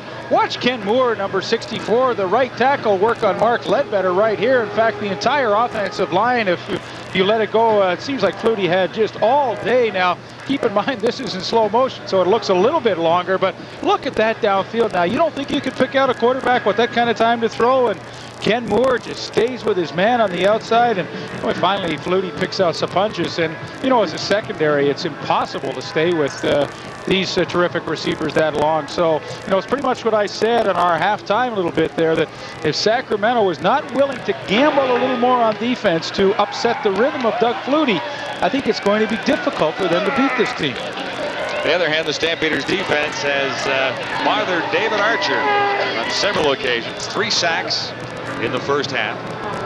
Well, to their credit, though, Sacramento's offensive line did a better job in the second quarter at giving Archer time to throw. This is what the 2 quarterbacks have done head-to-head. The big billing of these 2 6,000-yard passing quarterbacks meeting tonight. Not too bad, Flutie's numbers. Time of possession, as you saw, really favoring Sacramento, so Flutie wasn't on the field as much as he normally is. Ready for the second half kickoff from Sacramento. It's not deep. This is Coleman on the return, and grabbed by the first man upfield. Shy of the 40-yard line. Stopped by James Pruitt, number 87. 9-yard return after a 45-yard kickoff. And the second half set to get underway as Flutie heads the Stampeders offensive unit out onto the field. Well, you look at Calgary, what adjustments they may make at halftime. I really don't think they have to make a lot of them if they get that matchup with Hurley Brown, the linebacker, on Dave Saponchis when he is the third receiver, as he is right here at the top of your screen. I'm sure that's something that Calgary has talked about and we'll come back to. Trips formation, far side of the field. The pitch goes to Stewart, and he's got about 5 yards. Stopped at the 45. 21 takes the pitch and gains close to 6 yards on first down. Early Brown, number 44, up from his linebacking spot to make the tackle on Tony Stewart. Well, we talk about Ken Moore and his pass blocking. Watch the seal job he does to the inside right there. You know, we've blown a lot of smoke for him that he's good protecting Flutie, but boy, he just buries Ledbetter down to the inside to open a bit of a hole for Tony Stewart. The game was 6. This is 2nd and 4. Stampeders at the 45. Flutie to his right, looking to throw on the run, and he's got his man. It is Alan Pitts. And Pitts couldn't hang on. That one skidded off the turf. I really have to think that the ball slipped out of Doug Flutie's hands because there was no pressure on him. Alan Pitts just settles into the hole. Watch how he works that zone coverage, finds the open spot, but Doug Flutie just sent him a one-hopper, and Pitts couldn't come up with the catch. Made it look pretty good. Not quite that time. Martino is in. There's the story of the punters so far. It's pretty close. Gardere had one real bad punt, his first of the night. Since then he's battled back, and his average is very respectable. Martino's kick, not deep, bouncing to Rod Harris. And on the roll, Stampeders get pretty good coverage out of it. Kent Leonard was upfield, but there are penalty markers down, and Leonard was within that 5-yard area. Well, John, oftentimes the storyline of the game becomes the stars of the game, and how well are they playing? Well, there's no question Rod Harris is the star of Sacramento's receiving corps, and those are his numbers. Alan Pitts, not a lot better. The only difference really is the one touchdown that Pitts was able to grab, but you know, sometimes you're only as good as how well your stars play, and well, these are two of the better players in this game. 5-yard penalty against the Stampeders for no yards. And that'll set up the Gold Miners at the 21. David Archer. A problem with a fingernail in the first half. He has come on and played pretty well despite the injury. Charles Miles, number 27, carrying that time. Ran into Alondra Johnson for one. And also Raymond Biggs, who's had a pretty good night for the Stampeders. Yeah, I saw Matt Finley at halftime, the captain of the defense who's out, and Raymond Biggs is playing for. And I said, how did the young fella do in your opinion? He said, well, he played well enough that I am going to be back in the lineup next week. Biggs has had a couple of starts. They were last year, and he's had solid playing time in games where the Stampeders have had the lead, so he's not completely new to the system. Everett makes the catch, number 5, out across the 40-yard line, and that'll be a first down, a big one for the Sacramento Gold Miners. Trey Everett's played 4 games in Saskatchewan last year, and the last 3 with Sacramento. Gets the inside position on Douglas Kraft, and that time Archer, they picked up the blitz for him. He was able to step up and throw a good strike low and inside, but there was no way that Douglas Kraft could get a hand in there. An 18-yard gain, 1st and 10, Sacramento, 43-yard line. Archer keeps it on the ground with Troy Mills. Number 20, Troy Mills. And Raymond Biggs is there again, number 44.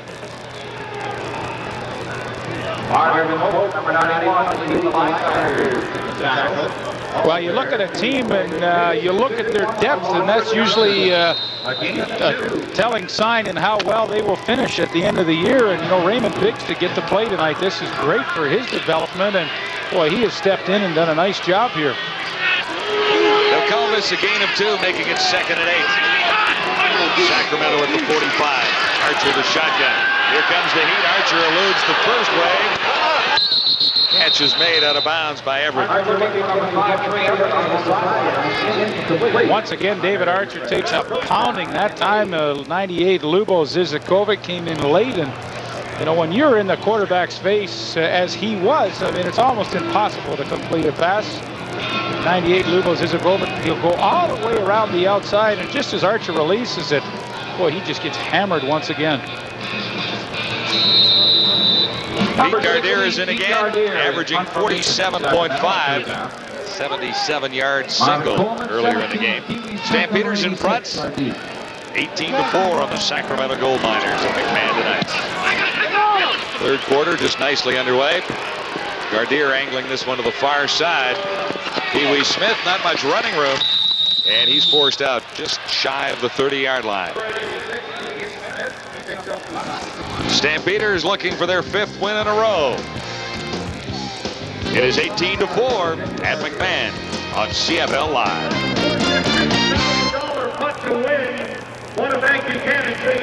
Gardere Gardere made that hit, eh? Oh, did he? Yeah. The 35-yard line. Was that the second one for him then? 35 yards and win $50,000 cash, courtesy of SportCheck. Jim and Bruce are punting. Here we go. Wide left. Keep the putter straight. It's set to Wacker right through that hole. 50 grand is yours. Go ahead and give it a shot.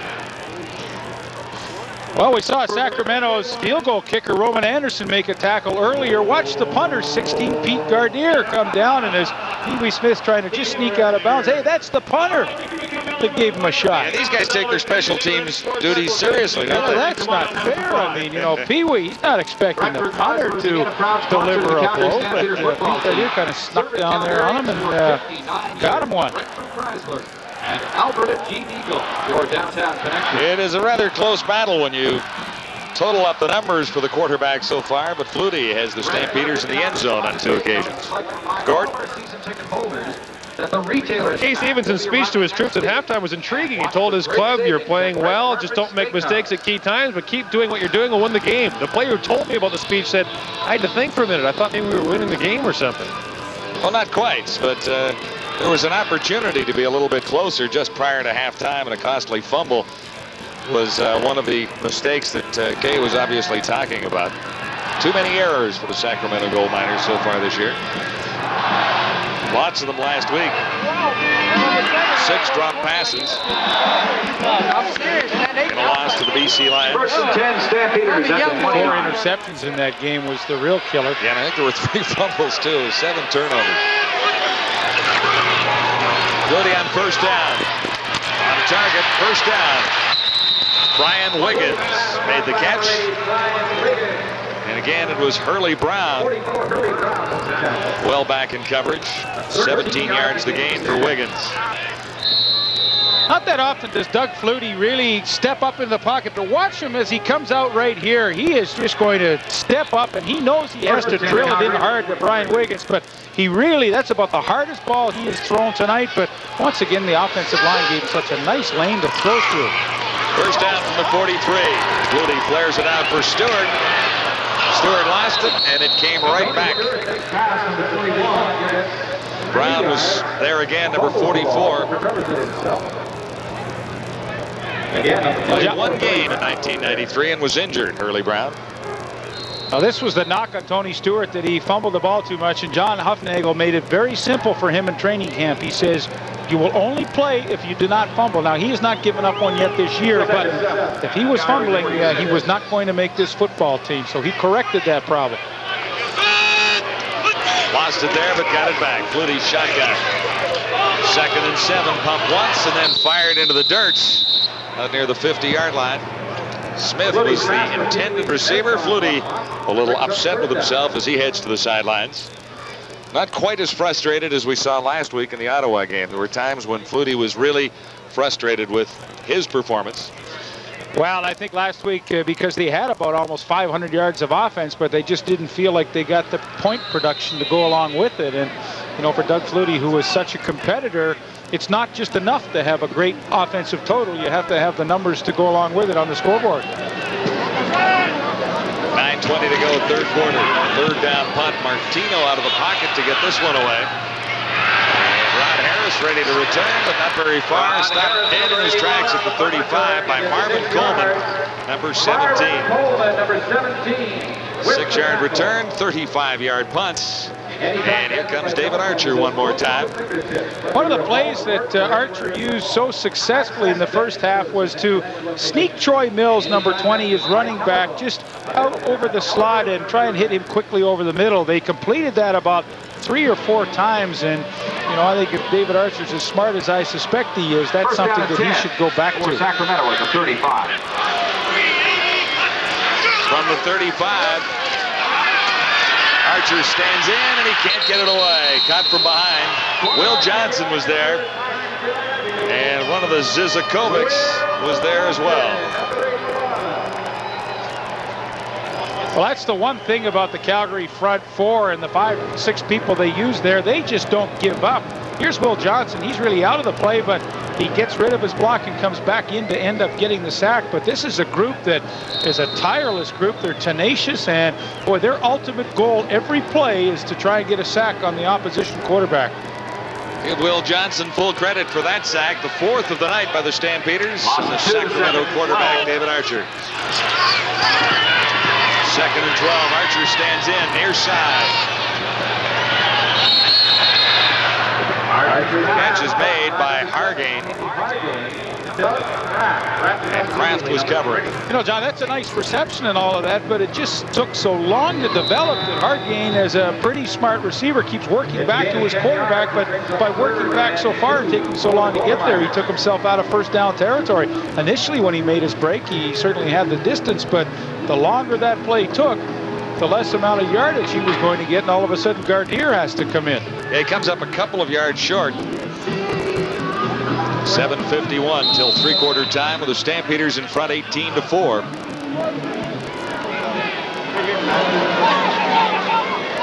Gardner back near his own 30.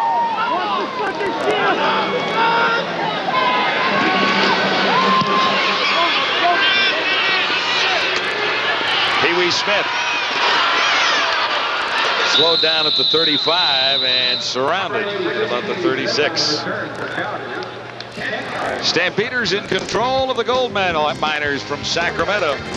It is 18-4 at McMahon Stadium, Calgary. All right, time for another Stampeder lucky. Hey, Billy. Right down here like this.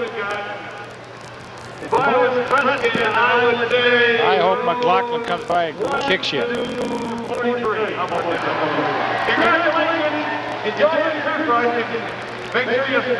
Oh, this is a good one, Billy. Oh, you'll love this one, Billy. Can you kick it? I ain't kicking it. Yeah, you should. Oh, come on, Corey. Yeah. Kick it. Yeah, Come you on. should stand up and Show him your style.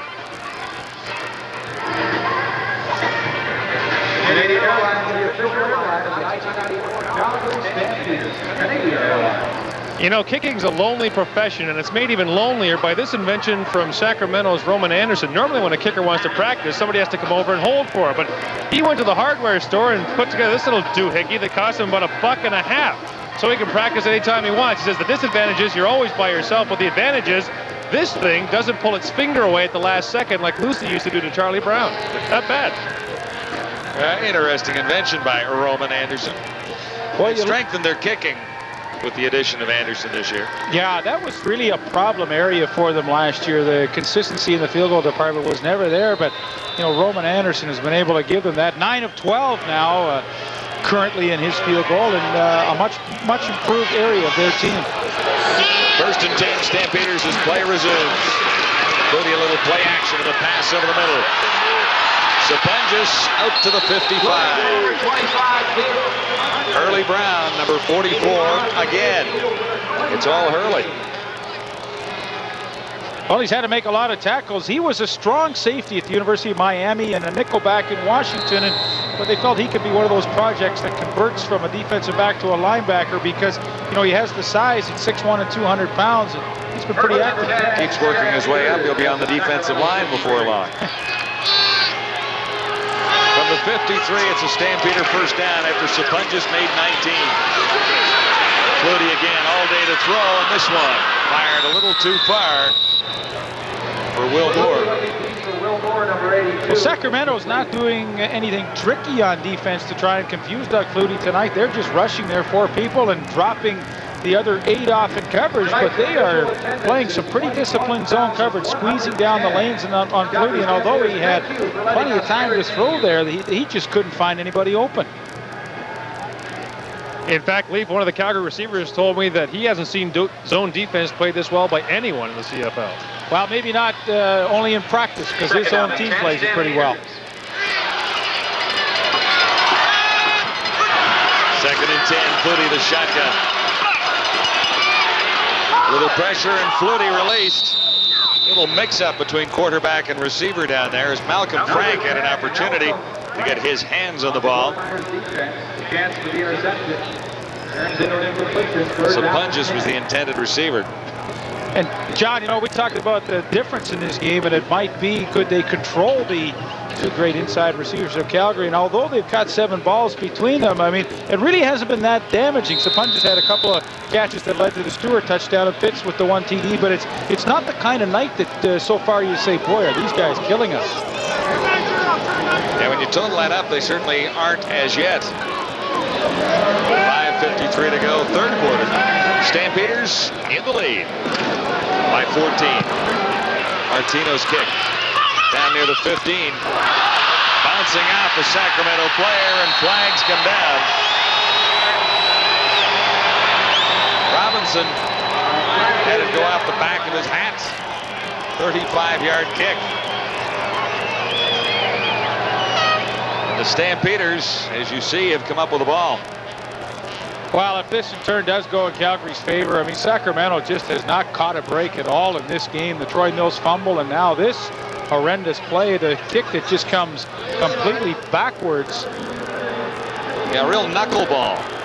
Well, it hits Junior Robinson right in the back, and the only thing that you might have to wonder about was Calgary had no yards when it hit Robinson, and I think that's in fact what might be called, so Sacramento does get a bit of a break and will retain possession. That's the first thing you look at. Sure, it hit the Sacramento guy, but who was close to him? Yeah, and he was turned away from the play.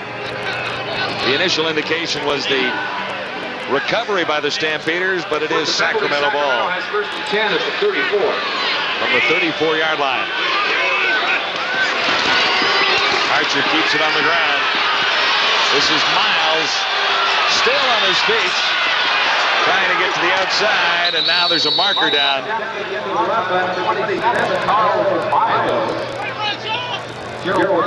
14 yards for Charles Miles, number 27. Looks like it's coming back part way. Holding is the early indication. John, let's go back and have a look at that play on the punt that hit Junior Robinson in the back. There you see the ball coming down now. If we can freeze it right there, sure. That's number 6 for Calgary, Greg Frears, and he's within that 5-yard zone right there. And that's the reason why the Calgary Stampeders didn't get that fumble recovery. That's an excellent call by the officials. You know, sometimes we will malign them, but boy, they were sure on the spot right there.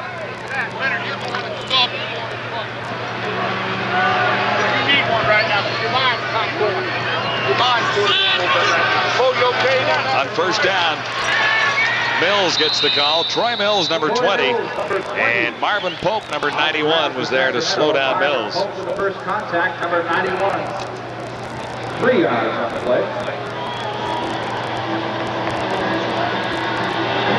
Gold Miners have been averaging 84.6 yards per game along the ground. They've had some impressive runs so far tonight. Just a gain of 3 there on 2nd and 7 now. Well, they only average about 84 yards a game on the ground. It's certainly not the focal point of their offense, but they've had some success tonight. Archer takes it down and then lost the ball as he was tackled by Vaughn.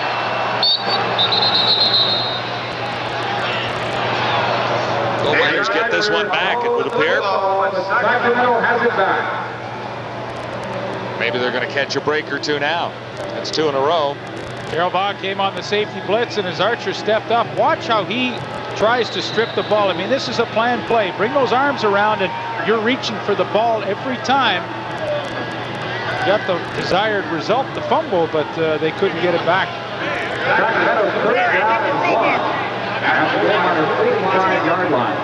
Third down, less than a yard to go. Sacramento will go after this one. At the 45. Archer keeps himself. He'll have the first down. No markers anyway. David Archer keeps and has the first down.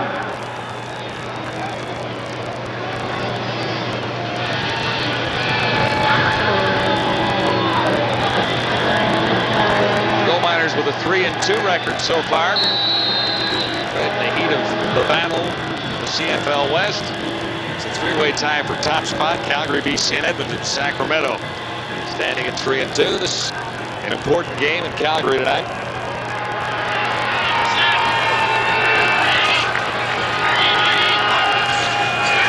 Shotgun on first down. This is Jones, makes the catch, gets away from the defender, and this guy is fast. Jones for the touchdown. Got away from Douglas Kraft, who gambled and lost, and it's a 63-yard touchdown for Tony Jones. Yeah, his first touchdown as a Sacramento gold miner, and give the offensive line and backs credit.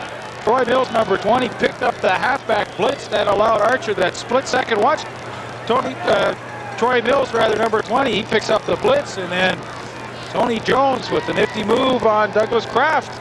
Boy, when he was with the Houston Oilers in the fastest man competition, he came 4th in the NFL, so you know he's going to be a tough guy to try and catch from behind, and the Sacramento Gold Miners strike quickly.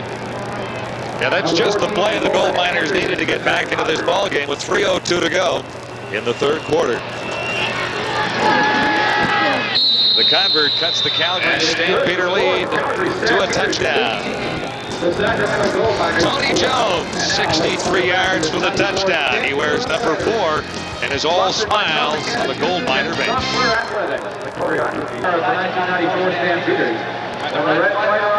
Sacramento Gold Miners back within a touchdown of the Calgary Stampeders. Stay tuned following the game for the TSN Turning Point, brought to you by new Low Gloss Armor All Protectant. The protectant that leaves a rich, deep, low gloss finish.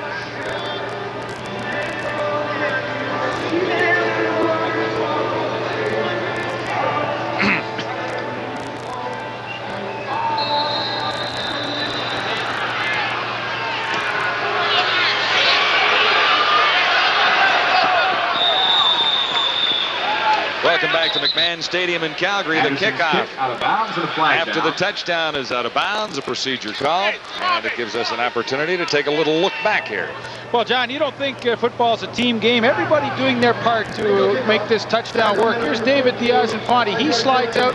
Troy Mills slides out, and they pick up the halfback blitz and the blitz by the linebacker, number 44, Raymond Biggs. But everybody doing their job allows Archer to step up and throw the strike to Tony Jones. But hey, that's 12 guys all on the same page, and you see the good result. And Jones makes the big play for the touchdown, getting away from Douglas Kraft to take it into the end zone 63 yards away.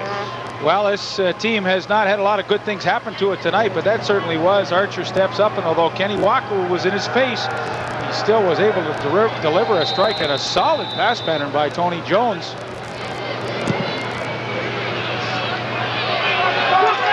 Wiggins back near his 12-yard line.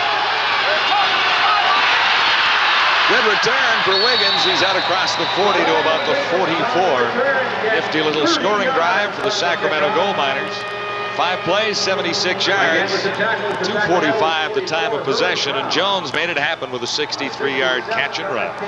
And I think this becomes a critical time for the Calgary Stampeders. They're coming off a week last week where they won against Ottawa, but really weren't happy with the way they played. And now, you know, they've had chances in this game to kind of really separate themselves from Sacramento, but all of a sudden, it's 18-11, and for Doug Flutie, a bit of a frustrating night. And Sacramento's on the rise, and Calgary's just had kind of a level play tonight.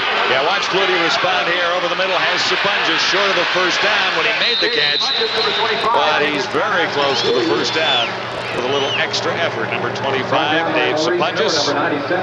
Well, and you know the way Sapunjas and Flutie and the rest of this team play, that they like these challenges, and Sapunjas finds the open area between the linebackers. That time, 90 Leonard Nelson and Maurice Middle in the middle, but Flutie loves these challenges. First down, Flutie far side, another first down. Sapunjas or Alan Pitts made the catch that time, number 18. And they move the sticks again with 1:52 to go. Third quarter, 14 yards for Pitts after Sapunjas had the previous first down. And strategically, a good move by Doug Flutie to go to the hurry up. Don't let Sacramento call any defenses. Try and shift the momentum of this game. On target again, Sapunjas again, and he's now at the 30-yard line. John, you remember Gord Miller talked about the sponge pattern. It's just go and get open. Well, watch it here. This is it right here. He just bangs into the linebacker and then decides I'll pirouette back out to the outside. But that is that sponge pattern where you just go get open and I'll find you. And Flutie did. From the 31 now, first down. Stampeders, Flutie again. Under the cover to Stewart. And he is nailed at the 20-yard line. Slowed down and then nailed over top. Mark Ledbetter, number 73. Good recognition by Doug Flutie. Sacramento only rushing 3 people, and that really dictates that you have to dump the ball out to your running back. And Tony Stewart caught it, picked up a first down, and slowly Doug Flutie's numbers are beginning to improve. Yeah, they're on the rise, 19 of 30 now. And that is another Stampeder first down, this time at the 20. End zone toss. Pitts was the intended receiver, and Flutie overthrew him. Well, give Sacramento credit. They changed up the defense. They came with the blitz. Maurice Miller right up the middle. And although they didn't get the pressure on Flutie, it gave him something to think about. And, you know, when you get in that man-to-man coverage as a receiver, you have to work a lot harder to get open than you do against the zone. The zone, you just kind of run about 3/4 speed by the open area, sit in it. But against man-to-man, you got to work a lot harder. It changes it all. It's 2nd and 10. From the 20, Flutie to his right, on target, down to Sapunjas, inside the 5. This has been one impressive drive. He hasn't wasted much time. 15 yards to Sapunjas, and it's 1st and goal. And I think as a defense, when you're backed up like this and a team is marching, you have to take a bit of a gamble. And the zone coverage is just too easy for a quality receiver like Dave Sapunjas to pick apart. From the 5, 1st and goal, Stewart. And he looks to be about halfway there. And gets close to the 2-yard line. Maurice Miller made the tackle, and that'll be the final play of the 3rd quarter at McMahon Stadium in Calgary. Stampeders will get a couple more cracks at it when we return. Calgary in front by a touchdown. You're with the CFL Live from McMahon. Leif Pedersen mentioned a moment ago that football is a team game. It is, but it's played by individuals. Douglas Kraft made a bad mistake. He cost his team a touchdown. He came off the field, got a tongue lashing from Wally Buono, and since then, not a single player has spoken to him. Yeah, it's a team game, but it can be awful lonely out there sometimes, too. Life on the corner. Yeah. Yeah, and especially the left corner against most teams with right-handed quarterbacks. Considered the hot corner, and he got burned. 2nd and goal to go. Stampeders now at the 1.5-yard line. Flutie spreads it out, pitches, touchdown. 2nd of the game for Tony Stewart, and that is his 6th on the season.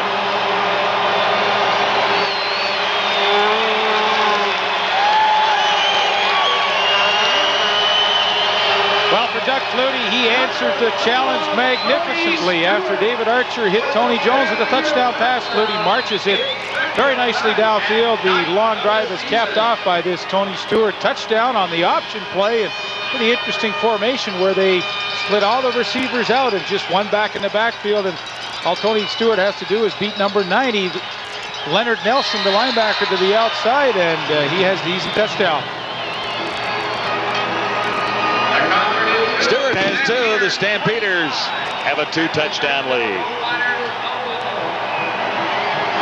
To go with 6 rushing touchdowns for Stewart on the season, he has 3 receiving touchdowns. Well, just another wrinkle on offense that Calgary shows you when they get down in scoring territory. Here's Leonard Nelson, number 90, and as he gets upfield, you get the little pitch out here to Stewart, and all he has to do is use his speed to get around, but you really nullify everything inside, and nobody can get out there and chase him down.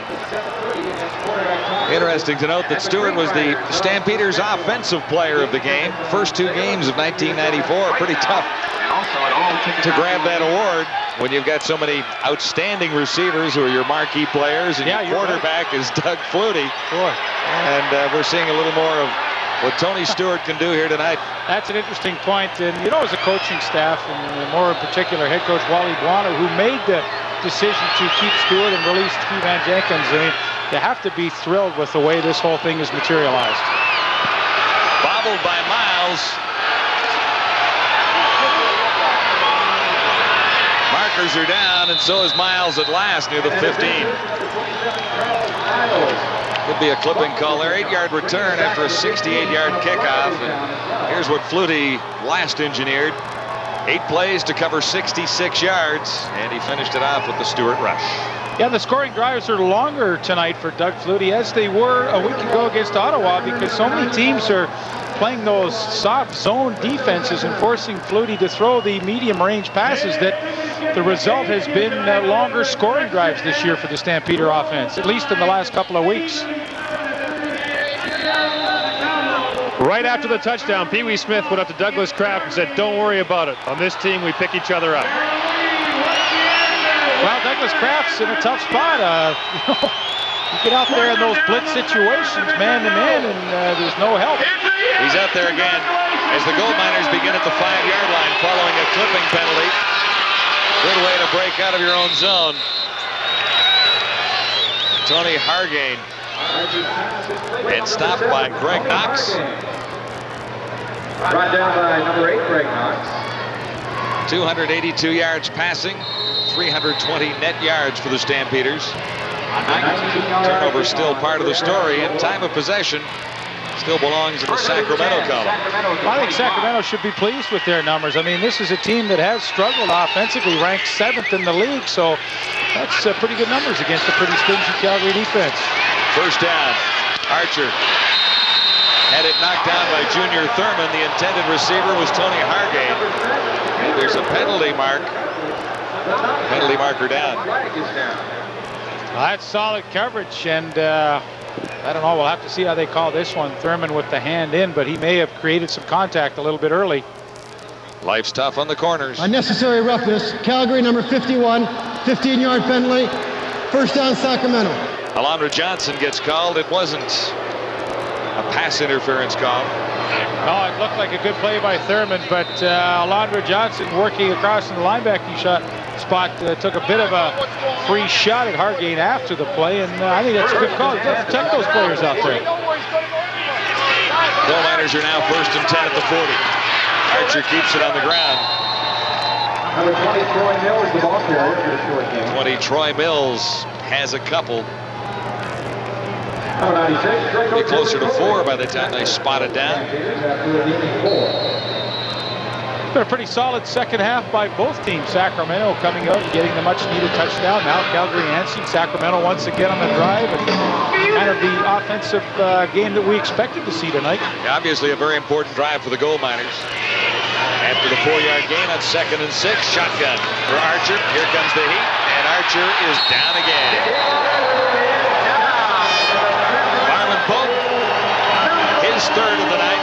The Stampeders' 5th sack of the Sacramento quarterback, David Archer. Yeah, and as they've done all night, as soon as Sacramento starts rolling, they come with the blitz. Knox is coming with the safety blitz up here, and there's just not enough folks up front for Sacramento to protect David Archer. You see Mills going over for the safety blitz, but Diaz-Ifani makes the mistake, and Archer pays the price.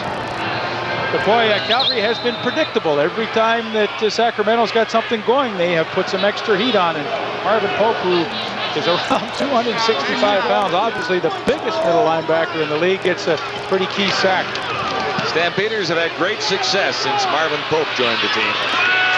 Pee Wee Smith out across the 40, still standing near the 45. Number 86, Pee Wee Smith with the 10-yard. And again, the Stampeders get great field position after a 10-yard return of a 40-yard punt. Stampeders 1st and 10 when we return. Calgary leads it by 2 touchdowns on CFL Live. And software analytics, the choreography by Allison Joseph. Yeah. He's got 4 sacks this season and 3 tonight. But didn't they have that incredible record? And I guess it got sort of destroyed when the Eskimos beat him in the Western Final. But when he was in the lineup, they had won something like that. Yeah. The key thing, though, when they got Pope to play the middle, it allowed Alondra Johnson to go to the outside. Yeah. It was.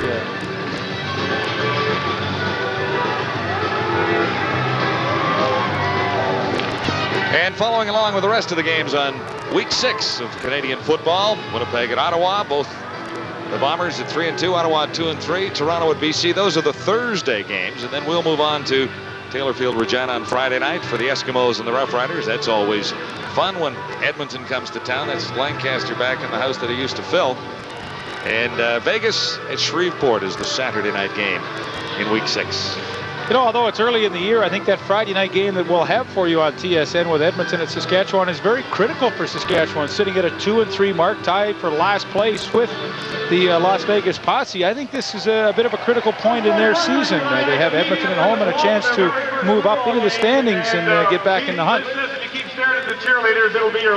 Kay Stevenson has had some disappointing moments tonight, but he's also seen his team move the football rather well.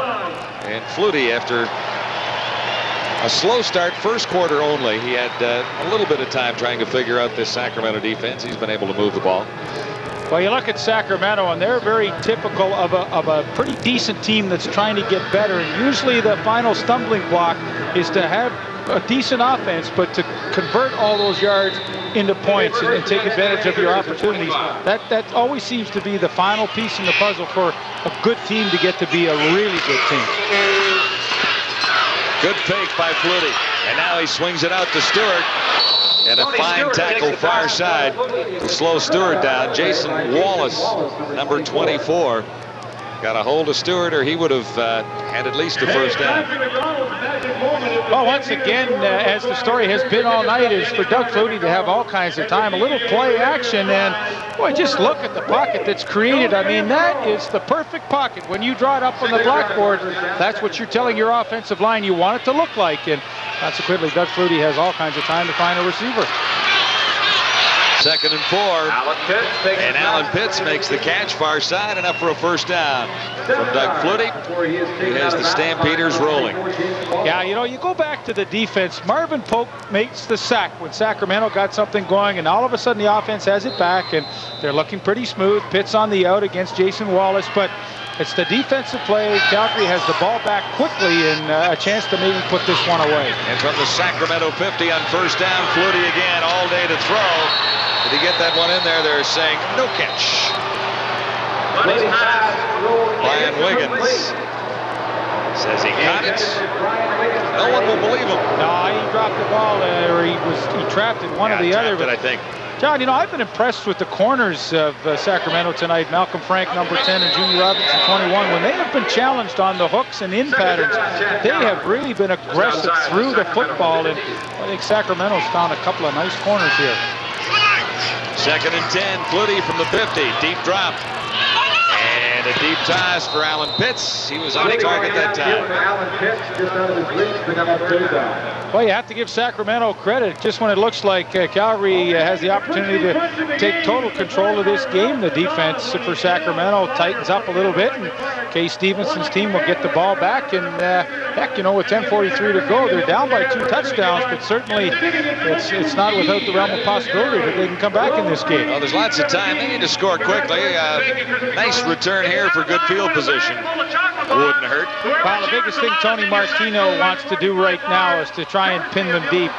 Single point means nothing. He wants to angle it towards the sideline, and he's pretty good at it. Over to the far side. Not much running room over there. Slowed at the 5 and stops near the 10. John Ed on the return.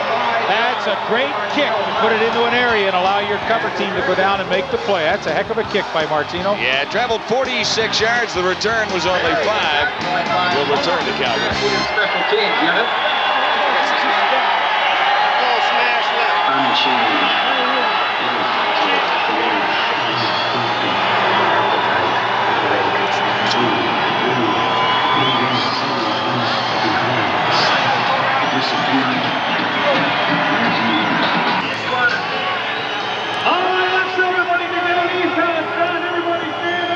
Here's the storyline for Dodge Trucks, reinventing the truck.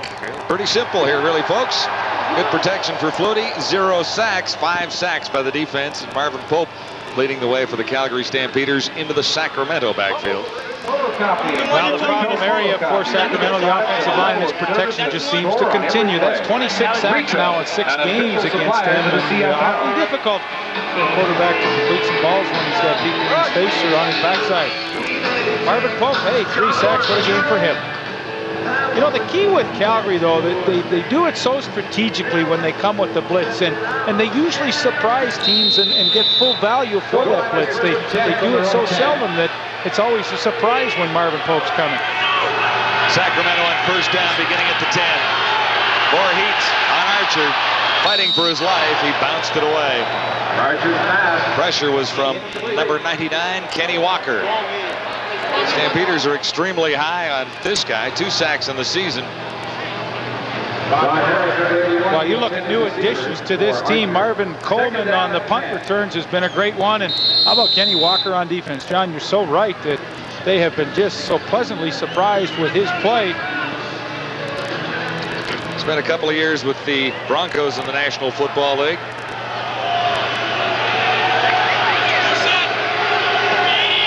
Second and 10 for Archer now. He resorts to the shotgun.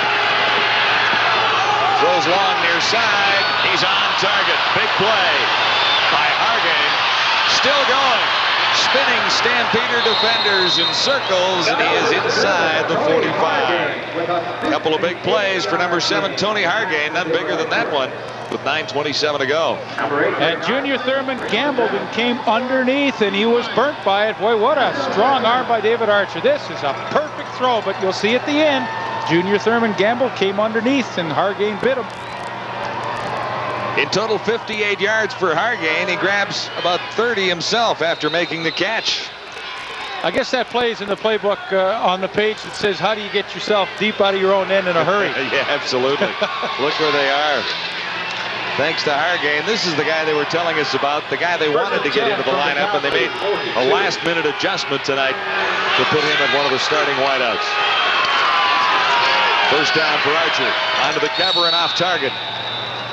Keevan Jenkins was the intended receiver, the former Stampeder, and no one wanted to catch a football more tonight than Keevan Jenkins, coming back to play against his old mates in Calgary. Yeah, he said he kind of wore out the welcome here. He had some contract problems and, of course, a little bitterness, saying that he was healthy and not injury prone. The Stampeders feeling that they just didn't get enough man games out of Keevan Jenkins. So some hard feelings as he returns tonight to Calgary. Basically, Wally Buono saying he's 32 years of age. 25-11, Calgary in the lead. This is second and 10. Archer got it away in a hurry. Harris was the intended receiver, and again, Archer is decked. Knox and Pope were coming. Yeah, good safety blitz again, and I think David Archer has to recognize this and go to some hot patterns. Here comes Knox up here once again. Marvin Pope, this is no secret. It's happened every time Sacramento's had some success, so I fault the quarterback at some point in the game, and he has to start going to some quicker hot patterns to take advantage of this blitz, and it's too tough with that heat coming to try and force it in downfield. And, you know, that's just an offense not making the necessary adjustments. Look at that. Hey, Diaz-Infani's a big man, the left guard, and Marvin Pope just blew him away. Third down and 10, Sacramento at the Calgary 42. Third and 10. Go Miners, go gambling. And it pays off. Tony Jones makes the catch. No markers down, and the Gold Miners keep this drive alive. 17 yards, gutsy call. Well, they're making some big plays for their quarterback, Tony Jones, the touchdown, and now a key catch on third down. But boy, it brings up the point again. Here you go, Calgary's getting backed up, and if I'm David Archer, I better be thinking hot patterns. Get rid of that ball quickly, because I suspect there's going to be some heat coming. Yeah, Stampeders will be coming sooner or later, maybe not on first down. Little draw play to Mills. Mills inside the 10-yard line and stopped by the last man back, Greg Knox. He's had a fine night running the football for Sacramento. 19 yards for Troy Mills. Well, that's a quality run. I mean, that is designed to go right up behind the center, but it's blocked up, and Troy Mills has the speed to get outside by Raymond Biggs and accelerate and make what looked like an awful play at the beginning turn out to be an excellent one. First and goal to go, Sacramento at the Stampeders 7. That was batted down or deflected off somebody. Trey Everett was the intended receiver. And Will Johnson is celebrating down there. He must have gotten away. Yep. Yeah, I believe he got a hand on it. Well, you talk about consistency, and Will Johnson, this is his 85th game as a Stampeder, and in 85 games, he's got 66 sacks now. I mean, you talk about the measure of consistency, I think Will Johnson is the epitome of that. This has been a great drive that began way back at the Sacramento 10.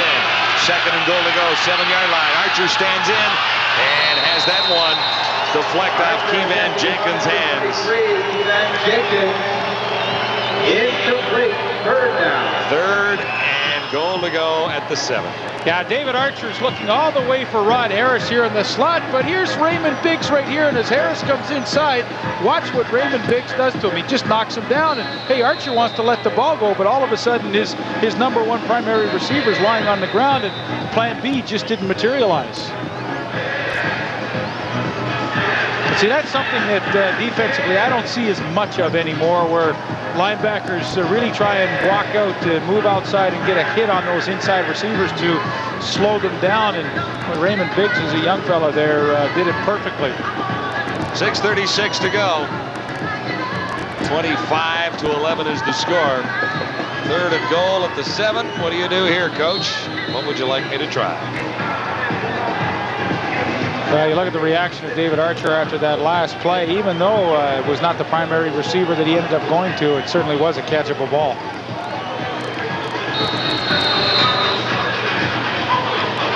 One chance from the 7-yard line. Lots of time, 6:36 remaining. Last two plays haven't worked well at all for Sacramento. Here's the big gamble now. Archer looks back. And he's down again. Walker got through that time. There's a little meeting at the quarterback. Yeah, they're going to have to divide that sack up 3 ways. Maybe 4. Well, that's number 6. Not enough protection for David Archer tonight. Yeah, you wonder why Calgary's at the top of the heap every year, because they just make the big play week after week. Last week it was Shreko Zizikovic, a key sack on Danny Barrett late in the game. Now a third down gamble. Here comes Marvin Pope, Kenny Walker, Gerald Vaughn, whole pile of them there. And boy, another huge play just when it looked like Sacramento might get back in this game. Pope called a meeting and they all met at the quarterback. 25-11, this is CFL Live from McMahon.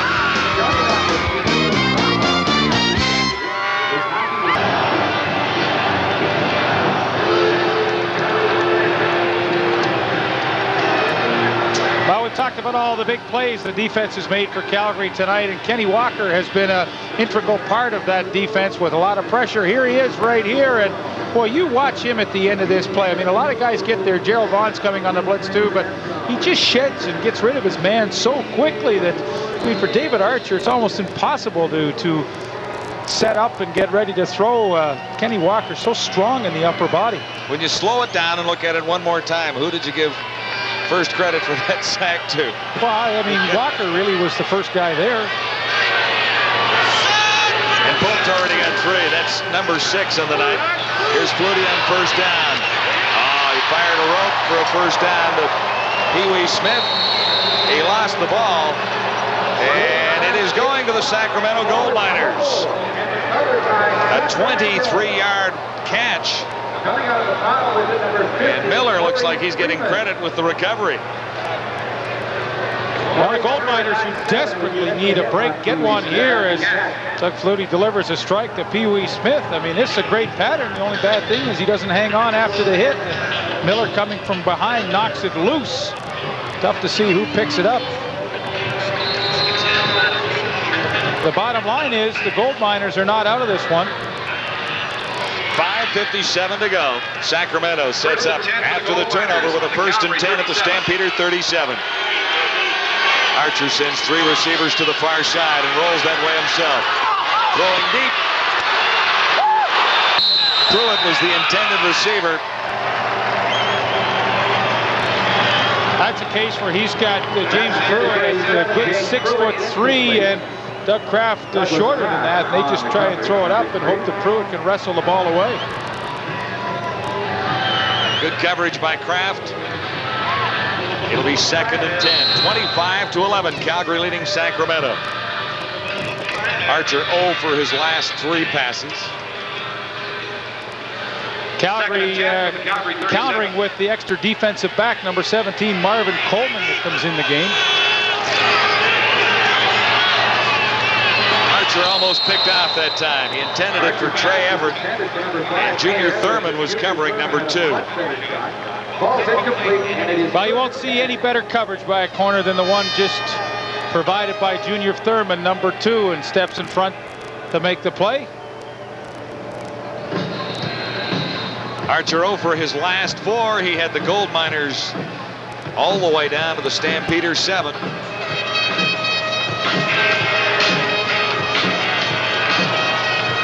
And this is another third down situation. He converted one third down gamble earlier. 3rd and 10 would be the last chance for Sacramento. Archer makes it good. It's a first down inside the 20. Tony Hargane. He's had a fine night, number 7. 20-yard reception.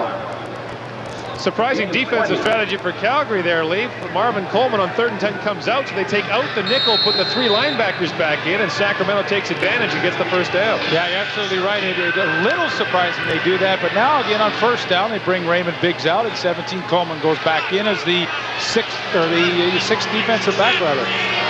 1st and 10, Gold Miners. Stampeders 17. Good fake by Archer as he looks to the end zone and is picked off. Junior Thurman waited for that one. Trey Everett was the intended receiver. And that was an easy pick for Thurman. Well, Junior Thurman's had a pretty solid series. Knocked down one pass and now is not fooled at all by Trey Everett trying to run the post corner, and he gets the key interception, actually his first of the year. But when you look at defensive stars tonight, and he's had a pretty solid game.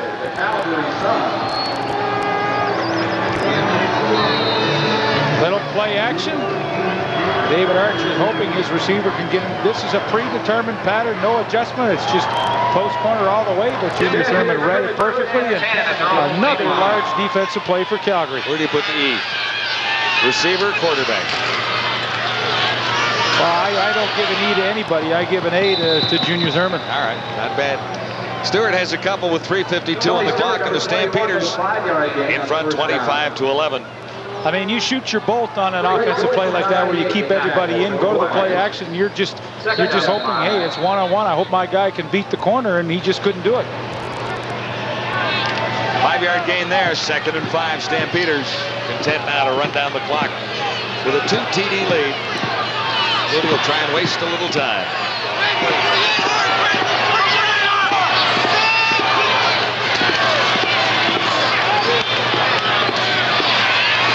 Sapunjas enough for the first down. He's across the 35. And met by Maurice Miller, number 97. John, I think it's worth another look at Junior Thurman's interception. And you see the strategy by David Archer. He blocks everybody up in here, and here's Everett. He's going to go down in here to the post. But watch the outside position that Thurman takes all the way. He just simply doesn't bite on Everett going into the post. He just lets him go in there, keeps a good back pedal going, and boy, he turns into a receiver at the last second. You cannot cover a guy any better than Thurman did it right there, and believe me, that's experience. David Archer a little dejected on the far side. Junior Thurman celebrating his latest victory, and a Stampeder lead that is at 2 touchdowns right now. Timeout. We'll continue from Calgary after this. We ain't no joke, baby. Tonight's sponsor is TransCanada Pipeline, who will donate $25 for every point. They have been inside the 30-yard line 3 times without points, I do believe. Yeah, should have kicked field goals. Should have kicked field goals. Anybody know that? They've been inside the 30 3 times. There was once late in the first half, and then twice now. Yeah.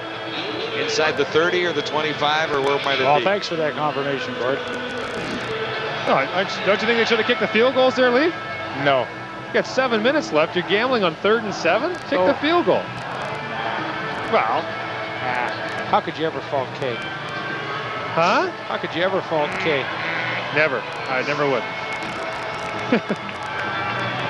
It's not as if the Gold Miners haven't had their chances to get back into this ball game. Well, I think they've been in scoring territory 3 times at least and come away with nothing. kind of tough to win a game on the road when that happens. And the sacks and the turnovers have all added a few more gray hairs to head coach Kay Stevenson's head. Yeah, when you really analyze this game, it's very easy to see why Sacramento is not closer than they are. Stampeders in control with a first down across the 35, about the 37. Tony Stewart grabs a couple, and Mr. Miller is there again, number 97. Numbers on the night for Dave Sapuntis, over 100 again with 8 receptions for 109.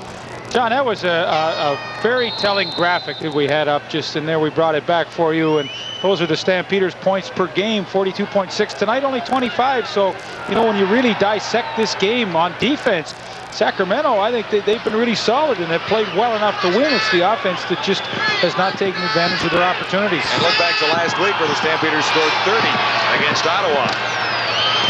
Flutie is nailed as he releases this one. That's the first time he's been touched tonight.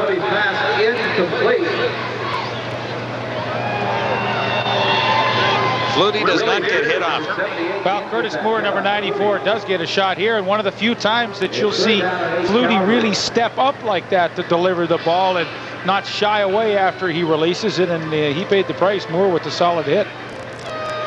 Curtis Moore started at middle linebacker all 18 games last year, but this year has been called upon to be the rush end for the Sacramento Gold Miners, and strategically, I think a good move, a little more speed up front in their pass rush. Although they haven't had much heat tonight. Flutie did have all kinds of time, first half particular. High snap, Martino brings it down. Good kick. This is Rod Harris, and he's to about the 25. Markers down. 2:10 to go. And McMahon in Calgary, 4-yard return. Nice 50-yard punts. And Wally Buono is closing in on his 5th straight victory. 33 double crowded. 33 skis out. Archer nothing if not gallant. He's back in there with 2:10 to go and down by a couple of touchdowns. Time has just about run out on the Gold Miners here tonight. Well, we saw them last year against the BC Lions. It looked like they were dead and buried. And yeah, that was James Pruitt night, wasn't it? He caught the onside kick on the fly, and a couple of plays later, Joe Howard Johnson scored a touchdown, and they ended up coming back with 14 points late in the game in very quick fashion to win. Every once in a while, Dave Ritchie wakes up in the middle of the night and still sees that play.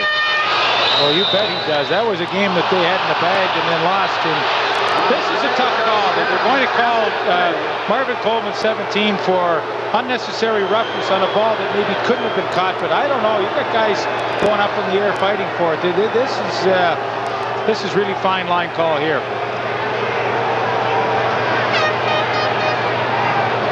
Gold Miner receiver is still on the field, and here's Ken Lazarick. Unnecessary roughness, Calgary 17.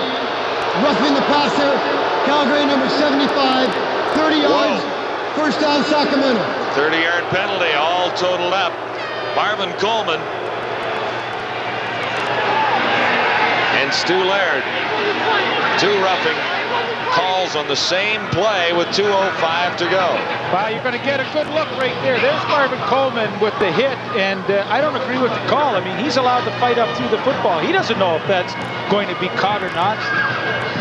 And Alonzo Johnson shows his displeasure, too, at the official, and they're giving him a rough ride. But, boy, I thought that was a legitimate hit by Marvin Coleman and certainly didn't warrant the flag.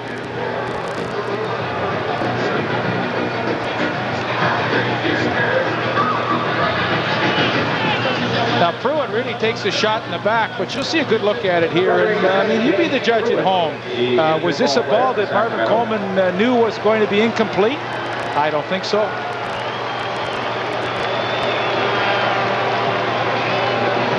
And then Pope and Johnson in particular, get a little angry now. He actually touched the official down there? Yeah, I think he did. I'm sure something might be said about that. Yeah, no announced disqualifications, but it is 1st and 10, Sacramento. Still a little life for the old Gold Miners yet. Another nice play by Troy Mills, just a little short of the first down out near the 55. John, just to finish off that thought on the penalty to Marvin Coleman, I mean, you know, you want to protect the players as officials, and I certainly concur with that all the time, but hey, this isn't a pillow fight out there either. I mean, this is a live contact game, and nothing wrong with that one.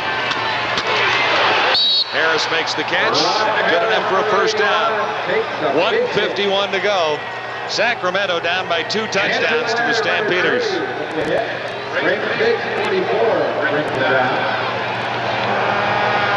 Nice route by Harris for the first down. Now just inside Calgary territory at the 51.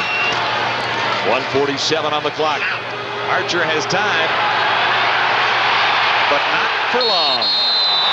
7th sack of the game. And the second for Kenny Walker. 2 sacks tonight for Walker. He had 2 sacks coming in.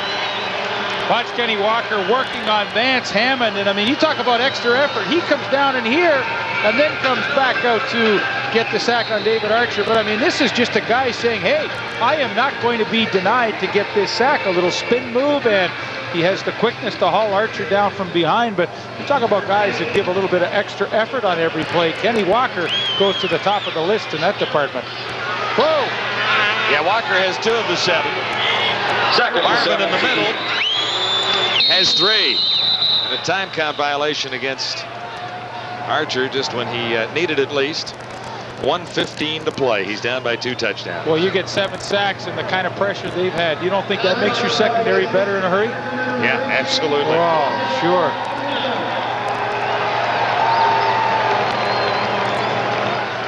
Well, for Kay Stevenson, I mean, it's frustrating when you look at him. I mean, they know they're supposed to be better this year than their record of 6-12 a year ago. Everybody in the CFL expects them to be better, but they're just not doing the little things right to win games. The sacks, the penalties, the key little mistakes here and there. And until they overcome that, it's going to be tough. There's no finish. This is 3rd and 17. And the gamble does not pay off, as Tony Hargay was the intended receiver. And again, Archer is on his pants. Yeah, 75 Stu Laird was draped all around the legs of Archer as he tried to throw, and well, that becomes awfully difficult. 7 sacks, but how many pressures? How many times has Archer taken the hit to get it away? Yeah, well, that's a great point, John, because coaches will tell you, hey, the sacks are gravy, but it's the pressures that we want. And boy, 7 sacks, and I would have to think at least 10 more pressures. So there's 17 times at least tonight that Archer's had somebody in his face and impeding his ability to complete some balls. Stampeders will get a chance to run it out now for sure with 1:11 to go. They have a 2-touchdown advantage. Stewart, and there's simply nowhere to go. Tony Stewart, number 21, takes the handoff. About 1 yard from the line of scrimmage. Well, on the other side of the coin, you know, we talk about Sacramento and the mistakes that they make to cost themselves games. Calgary, being the good team that they are, they just don't seem to do that. You know, they don't fumble, they don't throw the key interceptions, they make enough key plays on defense. And then, of course, Doug Flutie at a critical point here in the 4th quarter put together a nice long drive and really iced this game. Yeah, 1 interception given up Flutie down to our right here early in the game. It really just stalled the drive. It didn't hurt anything at all. Number 36. Blair Zerr gets a late call, number 36. And I'll guarantee you that's the first time you've mentioned his name tonight. He does not get to be a big part of this offense. That's only 6th carry of the year. And only 4 catches. So 10 times in 6 games he's touched the ball. I think he's the blocking back. Yeah, he is the blocking back. He's happy to be in the lineup, though, with the retirement by Andy McVeigh. Blair Zerr gets a chance to draw in as the blocking back, and it was better than where he watched the games from last year. Yeah, I think he would agree with that. There's nothing like a little playing time to make you feel better about yourself. Into the final 24 seconds now. Stampeders on the verge of their 5th straight victory and taking over sole possession of top spot in the CFL West. The Eskimos and the Lions keep pace in games later this weekend. Lions host the Argos tomorrow. Eskimos travel to Saskatchewan for a game on TSN Friday night. And John, as I look at this Calgary team, I can't help but think that it was a blessing in disguise when they lost the opener at Taylor Field in Regina, just to get this team focused. One loss in your season does not make a bit of difference, and I think even the fact that it came early just really put them on track, and all the guys had a wake-up call early in the year that it wasn't going to be a cakewalk. Made it easy for this guy's point to get across in the dressing room, didn't it? Yeah, it sure did, and you know, you're not going to go undefeated, and I think it was a blessing in disguise for them. Final play of the ball game, and the Stampeders wrap things up. There were a few dicey moments when the gold miners had opportunities deep inside Calgary territory late in the game, but once Calgary restored a 2-touchdown advantage. But they're playing pretty solid, and they look pretty comfortable atop the Western Conference. There's the final, 25-11, Stampeders over the gold miners. This is CFL Live.